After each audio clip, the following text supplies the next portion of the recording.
மகிமைப்படுத்தப்படுவதாக. இந்த மாலை கூடுகைக்கு வந்திருக்கிற உங்கள் யாவரையும் ஆண்டவராகிய இயேசு கிறிஸ்துவின் வல்லமையுள்ள நாமத்தில் அன்போடு நான் வாழ்த்துகிறேன், வரவேற்கிறேன். இந்த 2வது நாள் கூட்டம் தேவன் நமக்கு ஆசீர்வாதமாக்கி தருகிற ஒரு அற்புதமான மாலை பொழுது. நிச்சயமாய் பரிசுத்த ஆவியானவர் உங்களோடு பேசுவார். ஒரு ஆமென் சொல்லுங்களேன். அல்லேலூயா. கர்த்தருக்கு ஸ்தோத்திரம். நேற்றைய தினத்திலும் ஆண்டுடைய வசனத்தை உங்கள் மத்தியில் சொல்லுவதற்கு கர்த்தர் எனக்கு வேண்டாம் தள்ளி வச்சிருங்க.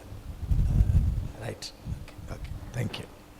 சரி, ஆண்டு நாம மகிமைப்படட்டும். நேற்றைய தினத்திலும் உங்களோடு கூட ஆண்டுடைய வசனத்தை நான் பகிர்ந்து கொள்வதற்கு கர்த்தர் எனக்கு கிருபை செய்தார். உங்களில் அநேகருக்கு அந்த தேவ வசனம் பிரயோஜனமாக இருந்திருக்கும் என்று நான் கிறிஸ்துவுக்குள் நம்புகிறேன்.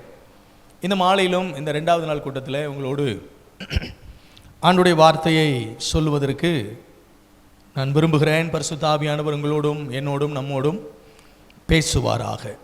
கர்த்தருக்கு ஸ்தோத்திரம். நேற்றைய தினத்தில் நான் ஆண்டவராய் இயேசு கிறிஸ்து பிதாவாகிய தேவன் அவருக்கு கொடுத்த பாத்திரத்தில் நான் பானம் பண்ணாதிருப்பேனோ என்று சொல்லி அவருக்கு அனுமதிக்கப்பட்ட 3 அனுபவங்களை பற்றி நான் உங்களோடு பேசினேன். முதலாவதாக ஆண்டவராய் இயேசு கிறிஸ்து தன்னுடைய வாழ்க்கையில் பிதாவாகிய தேவன் அனுமதித்த பாடுகள் என்கிற பாத்திரத்தை அவர் ஏற்றுக்கொண்டார். அது இன்றைய திருச்சபைக்கு அர்ப்பணத்திற்கு அடையாளமாக இருக்கிறது என்று சொல்லியும், அதோடு கூட ஆண்டவராய் இயேசு கிறிஸ்துவுக்கு பிதாவாகிய தேவன் அனுமதித்த இரத்தம் சிந்துதல் என்கிற அந்த பாத்திரத்தை அவர் பானம் பண்ணினார், அதை ஏற்றுக்கொண்டார். அது இன்றைய திருச்சபைக்கு உடன்படிக்கைக்கு அடையாளமாக இருக்கிறது என்று சொல்லியும், மூன்றாவதாக இயேசு கிறிஸ்துவுக்கு அனுமதிக்கப்பட்ட 3வது முக்கியமான பாத்திரம் மரணம் என்கிற பாத்திரம். அந்த மரணம் என்கிற பாத்திரத்தை சந்தோஷத்தோடு ஆண்டவர் பானம் பண்ணினார். அது இன்றைய திருச்சபையினுடைய ஒப்பு கொடுத்தலுக்கு அடையாளமாக இருக்கிறது என்று சொல்லி நேற்றைய தினத்தில் உங்களோடு நான் பேசினேன். இந்த மாலை வேளையில் தொடர்ந்து உங்களோடு எனக்கு ஆவியானவர் நினைப்பூட்டின ஒரு வேத வசனங்கள். வெளிப்படுத்தின விசேஷம் 14ஆம் அதிகாரத்துக்கு நேராக நம்முடைய வேதத்தை திருப்பிக் கொள்வோம். வெளிப்படுத்தின விசேஷம் 14ஆம் அதிகாரம் 1வது வசனத்திலிருந்து அதனுடைய 5வது வசனம் வரை எனக்காக ஒருவர் வாசிக்க அன்பாய் கேட்கிறேன். வெளிப்படுத்தின விசேஷம் 14ஆம் அதிகாரம் 1வது வசனத்திலிருந்து அதனுடைய 5வது வசனம் வரை எனக்காக ஒருவர் சப்தமாய் வாசிக்க அன்பாய் கேட்கிறேன். பின்பு நான் பார்த்தபோது, இதோ சீயோன் மலையின் மேல் ஆட்டுக்குட்டியானவரையும் அவரோடு கூட அவருடைய பிதாவின் நாமம் தங்கள் நெற்றிகளில் எழுதப்பட்டிருந்த 144,000 பேரையும் நிற்க கண்டேன்.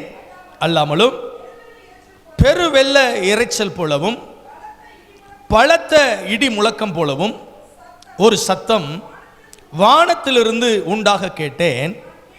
நான் கேட்ட சத்தம் சுரமண்டலக்காரர் தங்கள் சுரமண்டலங்களை வாசிக்கிற ஓசையை போல் இருந்தது. முன்பாகவும் ஜீவன்களுக்கு முன்பாகவும் மூப்பர்களுக்கு முன்பாகவும் புது பாட்டை பாடினார்கள். ஆஹா, பூமியிலிருந்து மீட்டுக் கொள்ளப்பட்ட 144,000 பேரை அல்லாமல் வேறு ஒருவரும் கற்றுக்கொள்ளக்கூடாதிருந்தது. ஸ்திரீகளால் தங்களை கரைப்படுத்தாதவர்கள் இவர்களே, கற்புள்ளவர்கள் இவர்களே, ஆட்டுக்குட்டியானவர் எங்கே போனாலும் அவரை பின்பற்றுகிறவர்கள் இவர்களே. இவர்கள் மனுஷரிலிருந்து தேவனுக்கும் ஆட்டுக்குட்டியானவருக்கும் முதற் பலனாக மீட்டு கொள்ளப்பட்டவர்கள். இவர்களுடைய வாயிலே கபடம் காணப்படவில்லை. இவர்கள் தேவனுடைய சிங்காசனத்திற்கு முன்பாக மாசில்லாதவர்களாக இருந்தார்கள். இவர்களே தங்களை ஸ்திரீகளால் கரைப்படுத்தாதவர்கள், கற்புள்ளவர்கள் இவர்களே, ஆட்டுக்குட்டியானவர் எங்கே போனாலும் அவரை பின்பற்றுகிறவர்கள் இவர்களே. இவர்கள் மனுஷரிலிருந்து தேவனுக்கும் ஆட்டுக்குட்டியானவருக்கும் முதற் பலனாக மீட்டு கொள்ளப்பட்டவர்கள். இவருடைய வாயிலே கபடம் காணப்படவில்லை. இவர்கள் தேவனுடைய சிங்காசனத்திற்கு முன்பாக மாசில்லாதவர்களாய் இருந்தார்கள். ஒரு அற்புதமான வேத வாக்கியம், நாம் வாசித்த வேத வாக்கியம். இந்த 144,000 பேரை குறித்து இந்த வேத வசனம் இங்கே எழுதப்பட்டிருக்கிறது. நான் இதில் உள்ள வேறொரு ஆழமான சத்தியத்தை இந்த இடத்துல போதிக்க முடியாது. ஆனால் இங்கே சொல்லப்பட்ட ஒரு கூட்டம், 1,44,000 பேர் முழுக்க முழுக்க வேறு பிரிக்கப்பட்டவர்கள், தெரிந்து கொள்ளப்பட்டவர்கள். ராஜாவாகிய இயேசு, பிதாவாகிய தேவனுக்கு முன்னால, ராஜாவாகிய இயேசுவுக்கு முன்னால மாசற்றவர்களாய், கரையற்றவர்களாய், கரைதரையற்றவர்களாய், பரிசுத்தமாக்கப்பட்டவர்களாய், தெரிந்து கொள்ளப்பட்டவர்களாய், கபடமற்றவர்களாய், இன்னும் தெளிவாய் சொல்ல போனால் இயேசு கிறிஸ்துவை எங்கே போனாலும் அப்படியே அவரை பின்பற்றுகிறவர்களாய் இருக்கிற ஒரு கூட்டம். கர்த்தருக்கு ஸ்தோத்திரம். கிறிஸ்துவை பின்பற்றுகிற கூட்டம். இவர்களுக்கு கொடுக்கப்பட்ட ஒரு பெயர் என்னன்னா, மனுஷருக்கும் ஆட்டுக்குட்டியானவருக்கும் முதற் பலனாக மீட்டுக் கொள்ளப்பட்டவர்கள். முதற் பலனாக மீட்டுக் கொள்ளப்பட்டவர்கள். நான் சொல்லுவேன், ஆண்டவராய் இயேசு கிறிஸ்துவை முகமுகமாக சந்திக்க போகிற ஒரு நாள் மிக சீக்கிரமாக இருக்கிறது. எத்தனை பேர் அதை நம்புறீங்கன்னு எனக்கு தெரியல. நான் சொல்லுவேன், நம்முடைய ஆண்டவர் இயேசு மத்திய ஆகாயத்திலே மணவாளனாய் சீக்கிரமாய் வெளிப்பட போகிறார். தம்முடைய சபையாகிய மணவாட்டியை மிக சீக்கிரமாய் அவர் கூட்டிக் கொண்டு போக போகிறார். அவரோடு கூட நித்தியமாய் யுகம் யுகமாய் ஆளுகை செய்ய போகிற, அரசாட்சி செய்ய போகிற ஒரு காலத்தை ஆண்டவர் மிக சமீபமாய் சபைக்கு வைத்திருக்கிறார். ஆமென். ஆமென் சொன்னா ஒன்றும் கெட்டு போக மாட்டோம். நல்லா சத்தமா ஒரு அலையிலே சொல்லலாம். ஆமென். கவனிங்க, இப்படிப்பட்ட ஒரு அற்புதமான காலத்திற்கு சபை ஆயத்தமாகி கொண்டிருக்கிற இந்த காலகட்டத்தில் முதற் பேரானவர்கள், முதல் பலனானவர்கள் என்று ஒரு தலைமுறையை, ஒரு கூட்டத்தை ஆண்டவர் அடையாளப்படுத்துகிறார். அவர்களுக்கு நிறைய அறிமுக உரை இந்த வேத வசனத்திலே கர்த்தருடைய தூதனானவர் மூலம் சொல்லப்படுகிறது. அவர்கள் ஸ்திரீகளால் தங்களை கரைப்படுத்தாதவர்கள், அவர்கள் கற்புள்ளவர்கள், அவர்கள் கபடமற்றவர்கள், ஆட்டுக்குட்டியானவர் எங்கே போனாலும் அவரை பின்பற்றுகிறவர்கள், அவர்கள் மாசற்றவர்கள் என்று எழுதப்பட்டிருக்கிறது. அந்த அளவுக்கு ஒரு அற்புதமான அறிமுகத்தை ஒரு தலைமுறைக்கு ஆண்டவர் கொடுக்கிறார். அவரை பின்பற்றுகிற ஒரு கூட்டம். நான் சொல்லுவேன், பின்பற்றுகிற முதல் பலனானவர்கள். நாம் எல்லாம் மீட்கப்பட்டிருக்கிறோம். இந்த மீட்பிற்கு முன்பதாக உங்களுக்கும் எனக்கும் ஆண்டவர் கொடுத்த ஒரு பெரிய ஸ்லாக்கியம், நீங்களும் நானும் பெற்றுக்கொண்ட ஒரு பெரிய ஆசீர்வாதம் என்ன அப்படின்னு கேட்டா, அவரை பின்பற்றுதல். ஆண்டவருடைய வசனம் சொல்லுது, ஒருவன் என்னை பின்பற்றி வர வேண்டும் என்று விரும்பினால் அவன் தன்னைத்தானே வெறுத்து தன் சிலுவையை எடுத்துக்கொண்டு என்னை பின்பற்ற கடவன். இப்படி பின்பற்றுதலை குறித்து இயேசு பேசும்போது அப்போஸ்தலனாகிய பேதுரு இயேசுவினிடத்தில் ஒரு கேள்வி கேட்கிறார். எல்லாவற்றையும் விட்டு உம்மை பின்பற்றி வந்தோமே, எங்களுக்கு என்ன கிடைக்கும்? இன்னைக்கு இயேசுவை எதற்காக பின்பற்றுகிறோம்? ஏதாவது கிடைக்கும் அப்படின்றதுக்காக தோத்துறோம். ஒரு நற்செய்தி கூட்டம் நடக்குது, அல்லது ஒரு விடுதலை கூட்டம் நடக்குது, அல்லது தெருவில் இருக்கிற அல்லது மற்ற இயேசுவை அறியாத ஒரு கூட்ட ஜனங்களுக்கு நம்ம சுவிசேஷத்தை அறிவிப்பதற்கு, அவர்களை திருச்சபைக்கு அழைப்பதற்கு எப்படி நம்ம அவர்களுக்கு ஒரு அழைப்பை கொடுக்குறோம் அப்படின்னா, கடன் பிரச்சனையா, வியாதியா, கவலையா, கஷ்டமா, சாபமா, வேதனையா, இயேசுவினிடம் வாருங்கள், அவர் உங்களுக்கு எல்லாவற்றையும் தருவார். அப்படி தானே கூப்பிடுறோம். நீங்கள் பார்க்குறத பார்த்தா அப்படிலாம் இல்லைன்ற மாதிரியே இருக்குது. அப்படி தான் இன்றைக்கி நம்ம என்ன செய்கிறோம்? இயேசுவை அறிமுகப்படுத்துகிறோம். ஆண்டவராக இயேசு கிறிஸ்துவை பற்றி மற்றவர்களுக்கு சுவிசேஷமாக அறிவிக்கும் போது எப்படி அறிமுகப்படுத்துகிறோம்?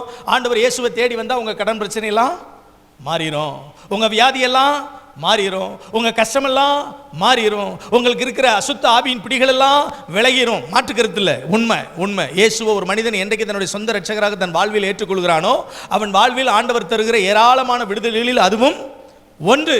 கட்டாயம் வியாதியிலிருந்து இயேசு கட்டாயம் சுகம் கொடுப்பார். தோத்திரம். ஆமாம், நான்லாம் வியாதியிலிருந்து சுகமான ஆள். ஆமாம், கடன் பிரச்சனையிலிருந்து மீட்கப்பட்ட ஆள். என்னுடைய குடும்பம் கடன் பிரச்சனையில் சிக்கி வாழ்வாதாரத்துக்கு வழி இல்லாமல் வாழ்வில் இனி ஒன்றுமே செய்ய முடியாது. எல்லா சொந்த பந்தங்கள், உறவுகள், நண்பர்கள் எல்லாரும் கைவிட்ட நேரத்தில் வாழ்க்கையை இனி முடிச்சுக்கலான்னு நினச்சி சாப்பாட்டில் விஷத்தை கலந்து குடும்பமாக தற்கொலைக்கு நேராக ஓடும்போது தான் கர்த்தர் என் குடும்பத்தை தொட்டார். ஏன் உங்களுக்கு பொறாமையாக இருக்குது? நல்ல ஒரு ஆமேன்னு சொல்லுங்கள், சத்தமாக சொல்லுங்கள். அல்லேலூயா. அப்படித்தான் ஆண்டவர் என் குடும்பத்தை தொட்டார், என்னுடைய தகப்பனாரை தொட்டார், என்னுடைய தாயாரை ரட்சித்தார். ஆமென். நான் 14 வயதில் 8ஆம் வகுப்பு படித்துக் கொண்டிருக்கும் போது நண்பர்கள் சுவிசேஷ ஜெபக்குழு மூலமா என்னுடைய குடும்பத்தில் முதலாக கர்த்தர் என்னை ரட்சித்தார். கர்த்தருக்கு ஸ்தோத்திரம். இயேசுவின் அன்பின் செய்தியை கேட்டு ஆண்டவர் என்னை தொட்டார். ஆமாம். அதுக்கப்புறம் என்னுடைய பெற்றோரை, என்னுடைய சகோதரனை, என்னுடைய குடும்பத்தில் உள்ள ஒவ்வொருவரையும் ஆண்டவர் தொட்டார். அதற்கு பிற்பாடு ஆண்டுடைய ஊழியத்துக்குன்னு என்னை 19 வயசில் ஆண்டவர் ஊழியத்துக்கு அழைத்தார். கர்த்தருக்கு ஸ்தோத்திரம். மரண தருவாயில உச்சகட்டமாக இனி ஒன்றுமே செய்ய முடியாதுன்ற நிலைமையில் படுத்திருக்கும் போது, நான் படுத்திருந்த அறையில், மருத்துவமனையில் நான் படுத்திருந்த ரூமில் என் ஆண்டவர் இயேசு என்னை தேடி வந்து அவருடைய தெய்வீகமான சுகத்தை எனக்கு கொடுத்ததுனால இன்றைக்கு உயிரோட சரீர பலனோட ஆண்டவருக்கு ஊழியம் செய்ய கர்த்தர் எனக்கு கிருபை செய்திருக்கிறார். ஆமென். நான் ஒன்று சொல்லுவேன், என் அன்புக்குரியவர்களே, இதற்கு எல்லாவற்றுக்கும் அப்பாற்பட்டு உங்களிடத்திலும் என்னிடத்திலும் ஆண்டவர் எதிர்பார்ப்பது என்ன? நீங்கள் ஆண்டவரை பின்பற்றுவதனுடைய நோக்கம் என்ன? உங்கள் பிரச்சனைகளிலிருந்து இயேசு உங்களை விடுதலை செஞ்சிட்டார், அதனால இயேசுவை பின்பற்றுகிறீர்களா? உங்களுக்கு இருக்கிற எல்லா விதமான கஷ்டங்களிலிருந்தும் கர்த்தர் உங்களை மாற்றிட்டார், அதனால இயேசுவை பின்பற்றுகிறீர்களா? அல்லது அதற்காக இயேசுவை பின்பற்றுகிறீர்களா? இயேசுவை பின்பற்றுவதனுடைய முக்கிய நோக்கம் என்ன? இன்னைக்கு நான் இயேசுவை எப்படி பின்பற்றுகிறேன்? எப்படி நான் இயேசுவை பின்பற்றுகிறேன்? எதற்காக இயேசுவை பின்பற்றுகிறேன்? சில வேத வாக்கியங்களை நீங்க படிச்சு பார்த்தீங்கன்னா, இந்த வசனத்தை நான் ஆயத்தப்படுத்தும் போது பரிசுத்த ஆவியானவர் என்னோட ரொம்ப அழகா சில வாக்கியங்களை எனக்கு காட்டி கொடுத்தார். கர்த்தருக்கு ஸ்தோத்திரம். ஆமென். இயேசுவை பின்பற்றுவதனால் வருகிற ஆசீர்வாதம் என்ன? யோவான் சுவிசேஷம் 8ஆம் அதிகாரம் 12வது வசனத்தை ஒருவர் வாசிக்க அன்பாய் கேட்கிறேன். யோவான் 8ஆம் அதிகாரம் 12வது வசனம். யாராவது ஒருத்தவங்க வாசிங்க பார்ப்போம். மறுபடியும் இயேசு ஜனங்களை நோக்கி, நான் உலகத்திற்கு ஒளியா இருக்கிறேன், என்னை பின்பற்றுகிறவன் இருளில் நடவாமல் ஜீவ ஒளியை அடைந்திருக்கிறான். கை வைத்து ஒரு ஆமென் சொல்லுங்க. ஒருவன் இயேசுவை பின்பற்றினால் அவனுக்கு கிடைக்கிற முதல் ஆசீர்வாதம் என்ன தெரியுமா? இயேசுவே தன்னுடைய வாய்மொழியாய் சொல்லுகிறார், ஒருவன் என்னை பின்பற்றி நடந்தால் அவன் இருளில் நடவாமல் ஜீவ ஒளியை அடைந்திருக்கிறான். ஜீவ ஒளியை அடைந்திருக்கிறான். அப்படின்னா என்ன? இயேசு உங்களுக்கு எனக்கும் கொடுக்கிற ஒரு மிகப்பெரிய ஆசீர்வாதமே உலக பிரகாரமானதாக அல்ல, அது ஆவிக்குரிய மண்டலத்தில் ஆவிக்குரிய பிரகாரமாக ஒருவரும் தங்கள் கண்களால் காண முடியாத, தன்னுடைய காதுகளால் கேட்க முடியாத, இருதயத்தில் ஒருபோதும் தன் வாழ்வில் உணர்ந்திராத ஆச்சரியமான இடத்திற்கு, ஆச்சரியமான ஆசீர்வாதத்துக்கு நேராக கர்த்தர் நம்மளை என்ன செய்றாரு? நடத்துறார். ஜீவ ஒளியை அடைகிறான். ஏசாயா 60:20 நீங்க படிச்சு பாருங்க. ஆமென், ஸ்தோத்திரம். கர்த்தரே உனக்கு நித்திய வெளிச்சமாயிருப்பார், உன் சூரியனை நீ அஸ்தமிப்பது இல்லை, உன் சந்திரனை நீ மறைவது இல்லை. கர்த்தரே உனக்கு நித்திய வெளிச்சமாயிருப்பார், உன் துக்க நாட்கள் முடிந்து போகும். இந்த மாலை கூட்டத்தில் வந்திருக்கிற உங்களோட ஆண்டவர் பேசுறாரு. நீங்கள் இயேசுவை பின்பற்றுவதற்கு உங்க வாழ்க்கையை அர்ப்பணித்தால் அந்த அர்ப்பணத்தினுடைய முதலாவது ஆசீர்வாதம் என்ன தெரியுமா? உங்க வாழ்க்கையில எதெல்லாம் துக்கம்னு சொல்றீங்களோ, எதெல்லாம் இருளுன்னு சொல்றீங்களோ, எதெல்லாம் போராட்டம்னு சொல்றீங்களோ, எதெல்லாம் மரணத்துக்கு ஏதுவான சூழ்நிலைன்னு சொல்றீங்களோ, கர்த்தர் அந்த இடத்துல ஒரு வார்த்தையை சொல்லுகிறார். ஓ, உன் வாழ்க்கையில் இருக்கிற இருள் இன்றைக்கு இரவுல உன்னை விட்டு மாறி இயேசு என்கிற நித்திய வெளிச்சத்தை ஆண்டவர் உங்களுக்கு கொடுத்து நீங்கள் நடக்கிற ஒவ்வொரு அடிகளிலும் அவருடைய தெய்வீக வெளிச்சத்தின் பிரகாசத்தை, பிரசன்னத்தை அவர் கொடுப்பார். ஆமென். அப்படின்னா ஒரு பெரிய இருளில் இருந்து ஆண்டவர் என்ன விடுதலை ஆக்குறார். என் முகத்தை நோக்கி, என்னுடைய முகத்தை பார்க்கும் போதே அதுல ஒரு பிரகாசத்தை, அதுல ஒரு பிரசன்னத்தை ஆண்டவர் எனக்கு என்ன செய்றாரு? கொடுக்கிறார். கர்த்தருக்கு ஸ்தோத்திரம். பைபிள் சொல்லுது சங்கீதத்தில், அவர்கள் அவரை நோக்கி பார்த்து பிரகாசம் அடைந்தார்கள், அவர்கள் முகங்கள் வெட்கப்படவில்லை. கர்த்தருக்கு ஸ்தோத்திரம். இப்போ இந்த முகத்தை ஆண்டவர் சிலருக்கு பாருங்க, உள்ள சோர்ந்து இருந்துச்சுன்னா, சாதாரணமாக நம்ம சொல்லுவோம் அகத்தின் அழகு, உள்ளம் எப்படி இருக்கோ அப்படிதான் முகம் இருக்கும். தோத்திரம்.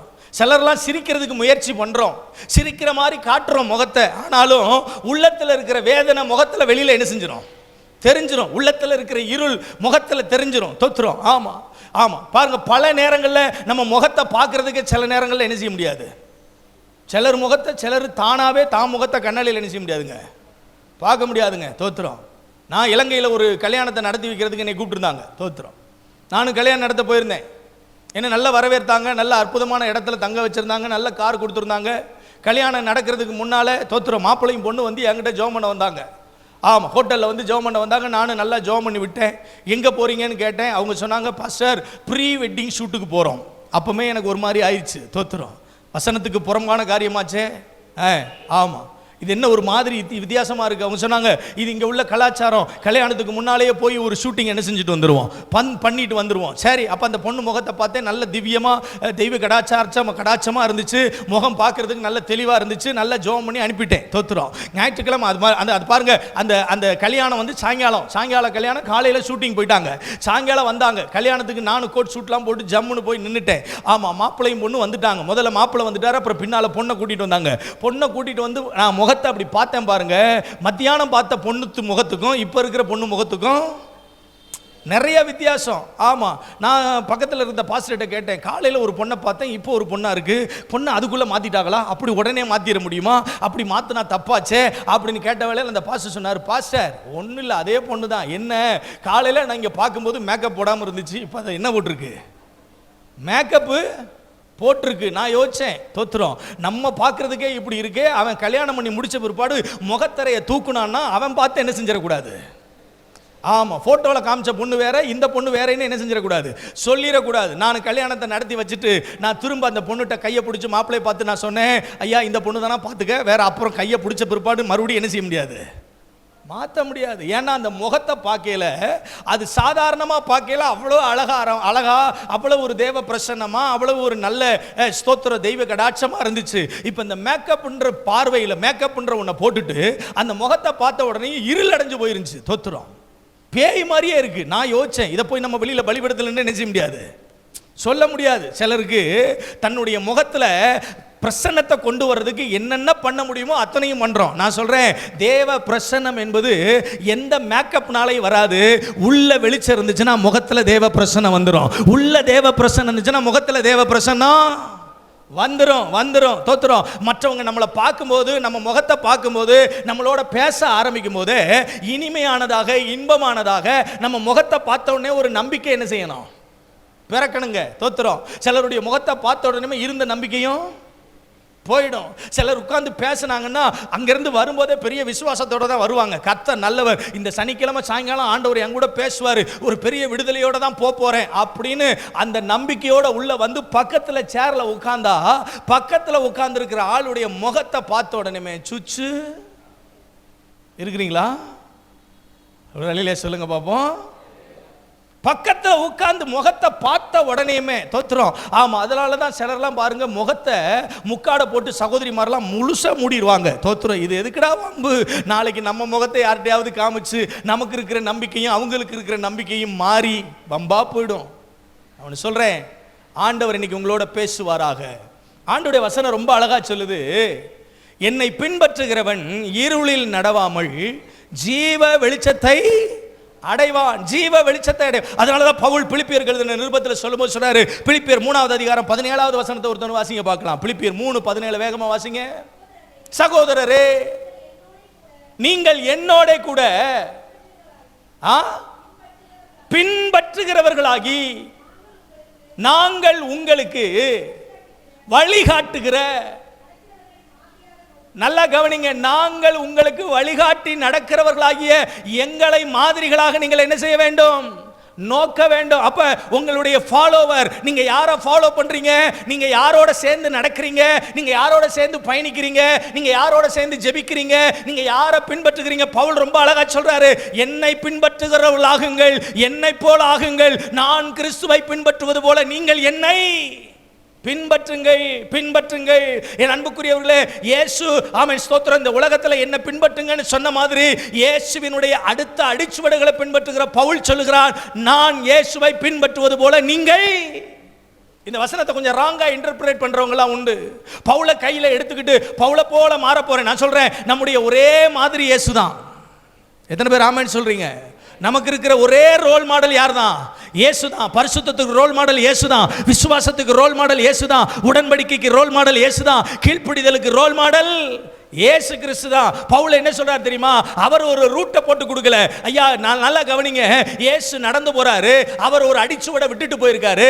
அந்த அடிச்சுவடின் மேல நான் என் கால்களை வச்சு என்ன செய்ய ஆரம்பிக்கிறேன், நடக்க ஆரம்பிச்சிருக்கிறேன். இப்ப இயேசு நடந்து போகும்போது அவருடைய கால் சுவடு, அந்த பாதச்சுவடு மேலாப்புல தெரிஞ்சிச்சு. இப்ப அதுக்கு மேல இன்னொரு மனுஷன் பவுல் நடந்து போகும்போது அந்த அடிச்சுவடு இன்னும் கொஞ்சம் ஆழமா என்ன செய்யுது, தெரியுது. இப்ப பவுல் சொல்றாரு, நான் உங்களுக்கு முன்னால நடந்து போய் அந்த அடிச்சுவடை அடையாளப்படுத்தி காமிச்சிட்டேன். நீங்க வேற ஒரு புது ரூட்டெல்லாம் போட வேணாம். நீங்கள் லேசா மெதுவா அன்பா அடக்கமா நான் உங்களுக்கு காட்டி கொடுத்து போனேன், இயேசு காட்டி கொடுத்து போன அந்த அடிச்சுவடுகளை நீங்கள் என்ன செய்ய வேண்டும், நடக்க வேண்டும். கையை வைத்த வழியில சொல்லுங்க. நான் இன்னும் சொல்றேங்க, இயேசு நடந்து போகும்போது அந்த அடிச்சுவடில் அவர் காலடி எடுத்து வைக்கிற ஒவ்வொரு அடியிலையும் ஏராளமான முற்களும் ஏராளமான கற்களும் ஏராளமான பாதிப்புகளும் இருந்தது. அவர் நடந்து போய் நமக்கு காட்டி கொடுத்து போன அடிச்சுவடுகளில் அவர் நடந்து போன ஒவ்வொரு அடியிலும் இருந்த எல்லா முற்களும் எல்லா வேதனைகளும் அவர் கால்களில் ஏறி போனது. ஆனால் அதற்கு பிற்பாடாக நடந்து போனதான பரிசுத்தவான்களுடைய கால்களில் எந்த காயங்களும் இல்லாமல், ஒருவேளை அப்படியே காயங்கள் இருந்தாலும் பெரும்பகுதியான காயங்களை இயேசுவும் அதற்கு பின்னாக ஓடினதான பரிசுத்தவான்களும் எடுத்துக்கொண்டு போனதுனால இப்பொழுது நமக்கு ஒரு லாபகமான, ஒரு சுமூகமான, ஒரு பாதுகாப்பான அடிச்சுவடுகளை இயேசு நமக்கு என்ன செய்து விட்டு போயிருக்கிறார், விட்டு போயிருக்கிறார். அதுல நடக்கிறதுக்கு நமக்கு இன்னைக்கு என்னவா இருக்கிறது? ரொம்ப கஷ்டமா இருக்கு, ரொம்ப கஷ்டமா இருக்கு. தோத்துறோம். ஆமா, அரை மணி நேரத்துக்கு மேல கொஞ்சம் பிரசங்கம் போயிடுச்சுன்னா, ஒரு மணி நேரத்துக்கு முன்னால ஒரு மணி நேரத்துக்கு மேல ஆராதனை போயிடுச்சுன்னா, நம்ம நினைச்ச மாதிரி, நம்ம விரும்பின மாதிரி சில பிரசங்கங்கள், நம்ம நினைச்ச மாதிரி சில ஊழியக்காரர்கள் சொல்லுகிற வார்த்தைகள் வரலைன்னா, ஆலயத்தில் உட்கார்றதுக்கும் தேவ பிரசன்னத்தில் உட்கார்றதுக்கும் சிலருக்கு என்னவா இருக்கு? எரிச்சலா இருக்கு, எரிச்சலா இருக்கு. தோத்துறோம். ஆனால் உங்களுக்காக நான் ஆண்டவருக்கு ரொம்ப நன்றி சொல்கிறேன். நீங்கள் நன்றாய் வசனத்தை கவனிக்கிறதற்காக கர்த்தரை துதிக்கிறேன். நன்றாய் வசனத்திற்காக நீங்கள் வசனத்துக்காக காத்திருக்கிறதையும் விரும்புகிறதையும் நினைத்து நான் ஆண்டவருக்கு நன்றி சொல்கிறேன். அன்பானவர்களே, வேதம் மிக தெளிவாய் சொல்லுகிறது. பவுல் அப்போஸ்தலன் சொல்கிறான், உங்களுக்கு வழிகாட்டின நல்ல மாதிரிகளை என்ன செய்ய வேண்டும்?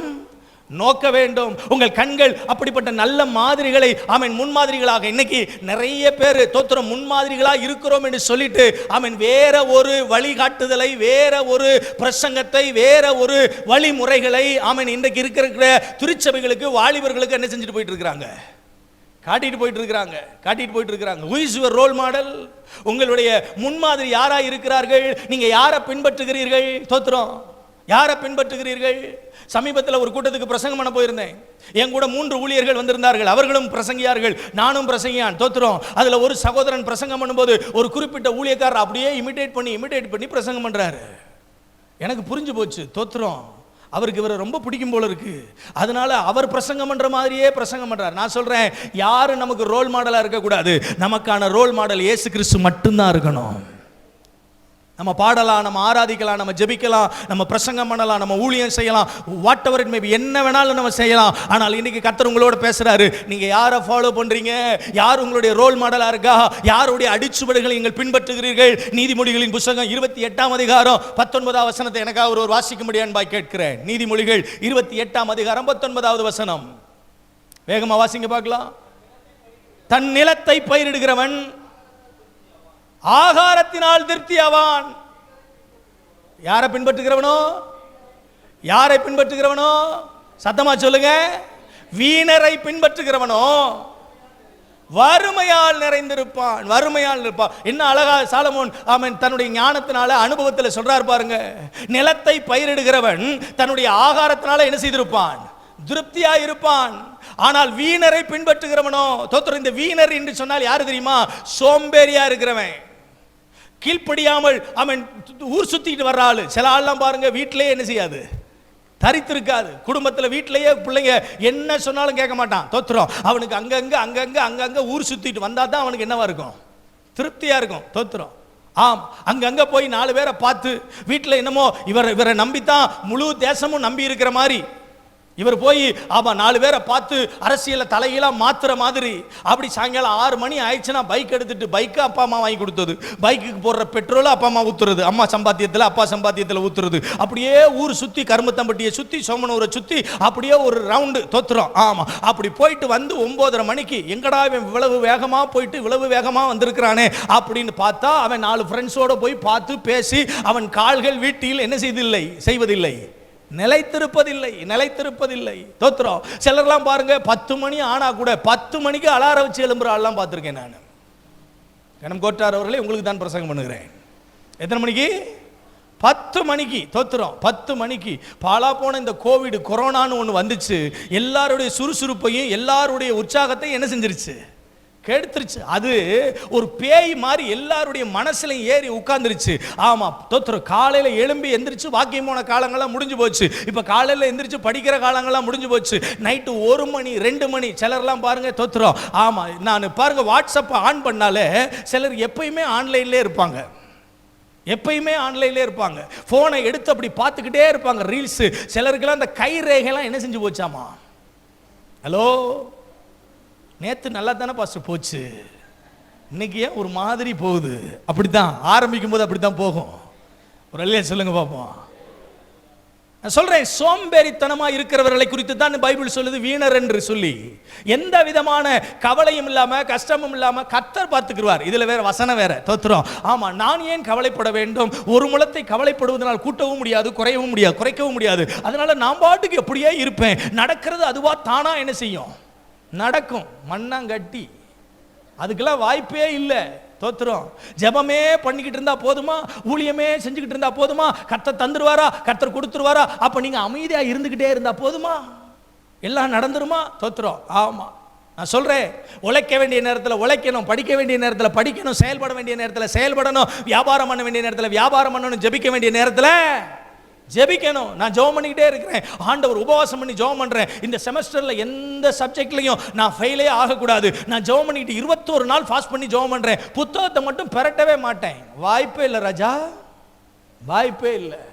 வேலைக்கே போக மாட்டேன். நான் படுத்து படுத்து தூங்குவேன். 31ஆம் தேதி ஆண்டவர் எனக்கு அரசாங்கத்தில் சம்பளம் கொடுக்குற மாதிரி கொடுத்துருவார். நான் சொல்றேன், நான் ஊழியம் செய்யறேங்க, தோத்துறோம். நான் வீட்டில் இருந்த நாளை எண்ணிரலாம். தொடர்ந்து ஓடுகிறேன், தொடர்ந்து பிரசங்கிக்கிறேன், தொடர்ந்து பிரயாசப்படுகிறேன். எந்த கூட்டம் 4 பேர் இருந்தாலும் போய் பிரசங்கம் பண்ண போவேன். எந்த இடத்துலையும் எந்த சூழ்நிலையும் பார்க்கறது இல்லை.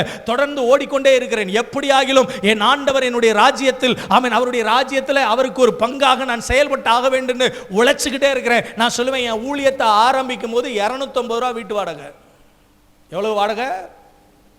2004 2005 எனக்கு குடியிருக்கும்படிக்கு கொடுக்கப்பட்ட வீட்டுக்கு வாடகை 250 ரூபா.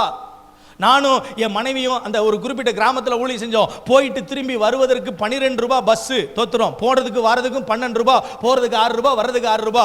ஆமா, தோத்துறோம். பல நேரங்களில் இங்கிருந்து போயிடுவோம். திரும்பி வரும்போது மறுநாள் காலையில் வர்றதுக்கு காசு வேணுமேன்றதுக்காக திரும்பி வரும்போது 15 கிலோமீட்டர் இரவுல நடந்து வருவோம். சொந்தமா சைக்கிள் கூட கிடையாது. கர்த்தருக்கு ஸ்தோத்திரம். இன்னைக்கு கோயம்புத்தூர்ல கர்த்தர் நல்ல சொந்த இடத்தை கொடுத்திருக்கிறார், சொந்த சர்ச்சை கொடுத்திருக்கிறார், சொந்த பில்டிங்ஸை கொடுத்திருக்கிறார், சொந்த வாகனங்களை கொடுத்திருக்கிறார். ஆமென். பைபிள் காலேஜுக்கு பெரிய கேம்பஸை கொடுத்திருக்கிறார். ஏராளமான சபைகளை கட்டி கொடுக்க கர்த்தர் கிருபை செய்திருக்கிறார். 2006ஆம் ஆண்டிலிருந்து 2026 இந்த 20 வருஷத்துல எங்களுடைய ஊழியத்தின் எல்லைகளை தேவன் அபாரமாக வளர வைத்திருக்கிறார். இத்தனை வளர்ச்சிக்கு காரணம் என்ன தெரியுமா? முதலாவது தேவனுடைய கிருபை, 2வது ஜெபம், 3வது எங்களுடைய கடினமான உழைப்பு. உழைக்காமலாம் கர்த்தர் ஆசீர்வதிக்க மாட்டாரு. சும்மா உட்கார்ந்துகிட்டே இருந்தாலும் கர்த்தர் ஆசீர்வதிக்க மாட்டாரு. அப்ப வீணரானவைகளை பின்பற்றி போய், வீணானவைகளை பின்பற்றி போய் நாம் நம்முடைய வாழ்க்கையில நஷ்டப்படுவதை விட நமக்கான நல்ல மாதிரி இயேசுவை பைபிள்ல எடுத்து படிச்சு பாருங்க. எங்கேயாவது இயேசு ஒரு நாளாவது சும்மா இருந்திருக்கிறாரா? நைட்ல கூட அவர் சும்மா இல்லைங்க. இரவு முழுவதும் போய் ஆண்டவருடைய சமூகத்தில் என்ன செஞ்சிட்டு இருக்கிறாரு? ஜெபம் பண்ணிக்கிட்டு இருக்கிறார். பகல் முழுவதும் நடக்கிறார். நன்மை செய்கிறவராய் அவர் சுற்றி திரிந்தார் என்று வேதம் என்ன செய்கிறது? கடுமையா உழைச்சாரு. 3 வருஷம் இயேசுநாதர் ஊழியம் செஞ்சார். இந்த ஊழியத்தில் அவருக்கு தெரிஞ்ச ஒரு விஷயம் என்ன தெரியுமா? எனக்கு கொஞ்ச காலம் தான் இருக்கு, எனக்கு கொஞ்ச காலம் தான் இருக்கு, பிசாசுக்கு கொஞ்ச காலம் தான் இருக்குன்னு எவ்வளவு தீவிரமா அவன் வேலை செய்யறானோ அதை விட வேகமா இயேசு தனக்கு கொஞ்ச காலம் தான் இருக்குன்றதை நினைச்சு அவர் பிதாவின் சித்தத்தை நிறைவேற்றுவதற்கு கடுமையாய் உழைத்தார். அன்பானவர்களே, இன்னைக்கு கர்த்தர் உங்கள் கைகளின் பிரயாசத்தை ஆசீர்வதிக்க விரும்புகிறார்.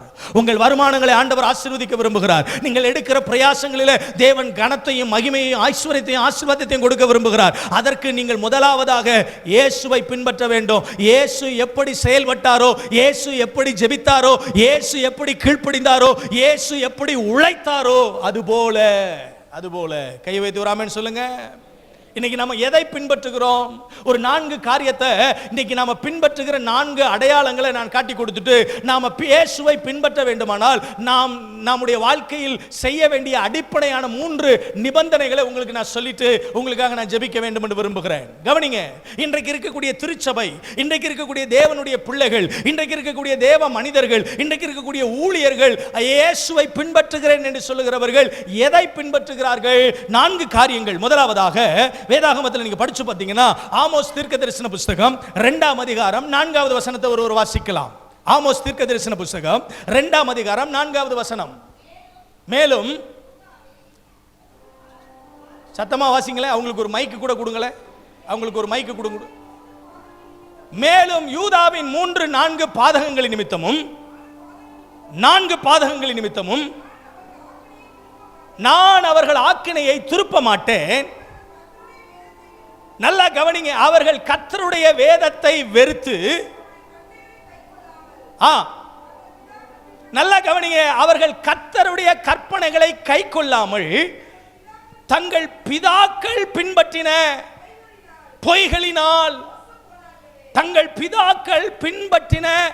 பொய்களினால் மோசம் போனார்களே. ஆமோஸ் தீர்க்கதரிசி யூதாவை குறித்து தீர்க்க தரிசனம் உரைக்கும் போது சொல்றாரு, ஆமென், அவர்களுடைய 3 பாதகங்கள் 4 பாதகங்களின் நிமித்தம் ஆமென் நான் அவர்களை தண்டிக்க மாட்டேன். அவர்கள் செய்த ஒரு மிகப்பெரிய தவறு என்ன அப்படின்னா, கர்த்தருடைய கற்பனையை கைக்கொள்ளாமல் தங்கள் பிதாக்கள் பின்பற்றின பொய்களினால் என்ன ஆனார்கள்? சோரம் போனார்கள். பிதாக்கள் பின்பற்றின இந்த பொய்கள் அப்படின்ற வார்த்தைக்கு சரியான அர்த்தம் என்ன தெரியுமா? பிதாக்கள் பின்பற்றின பாரம்பரியங்களால் சோரம் போனார்கள். எதை பின்பற்றினார்கள்? முற்பிதாக்கள் பின்பற்றின அந்த பாரம்பரியங்கள். பைபிள்ல எசேக்கியா என்கிற ஒரு ராஜாவை குறித்து எழுதப்பட்டிருக்கிறது. இந்த எசேக்கியா ராஜா ராஜ்யபாரத்தில் வந்து உட்கார்ந்த உடனேயும் அவன் செய்த முதலாவது காரியம் என்ன தெரியுமா? ஆமென், அவருடைய முற்பிதாக்கள் ஒரு பாரம்பரியத்தை உண்டாக்கி வச்சிருந்தாங்க. அந்த பாரம்பரியத்திற்கு பேரு நிகுஸ்தான். எல்லாரும் சொல்லுங்க, பேரு சத்தமா சொல்லுங்க. இந்த நிகுஸ்தான் என்கிற ஒன்றை உண்டாக்கி நிகுஸ்தானை தொழுது கொண்டார்கள், நிகுஸ்தானுக்கு பலி செலுத்தினார்கள், நிகுஸ்தானை அவர்கள் ஆராதித்து வந்தார்கள். இவன் ராஜாவா வந்து உட்கார்ந்த உடனேயும் முதல்ல அவன் செய்த வேலை என்ன தெரியுமா? அந்த நிகுஸ்தானை என்ன செஞ்சான்? எடுத்தான். தேசத்தில் எங்கிலும் இராதபடிக்கு, ஜனங்கள் யாரும் நிகுஸ்தான்ட்ட வராதபடிக்கு அதை எடுத்து போட்டான், அதை அழித்து போட்டான், அதை அகற்றி போட்டான். கர்த்தருக்கு ஸ்தோத்திரம். கவனிங்க, இந்த நிகுஸ்தான் என்பது எதை குறிக்கிறது? பாரம்பரியத்தை குறிக்கிறது.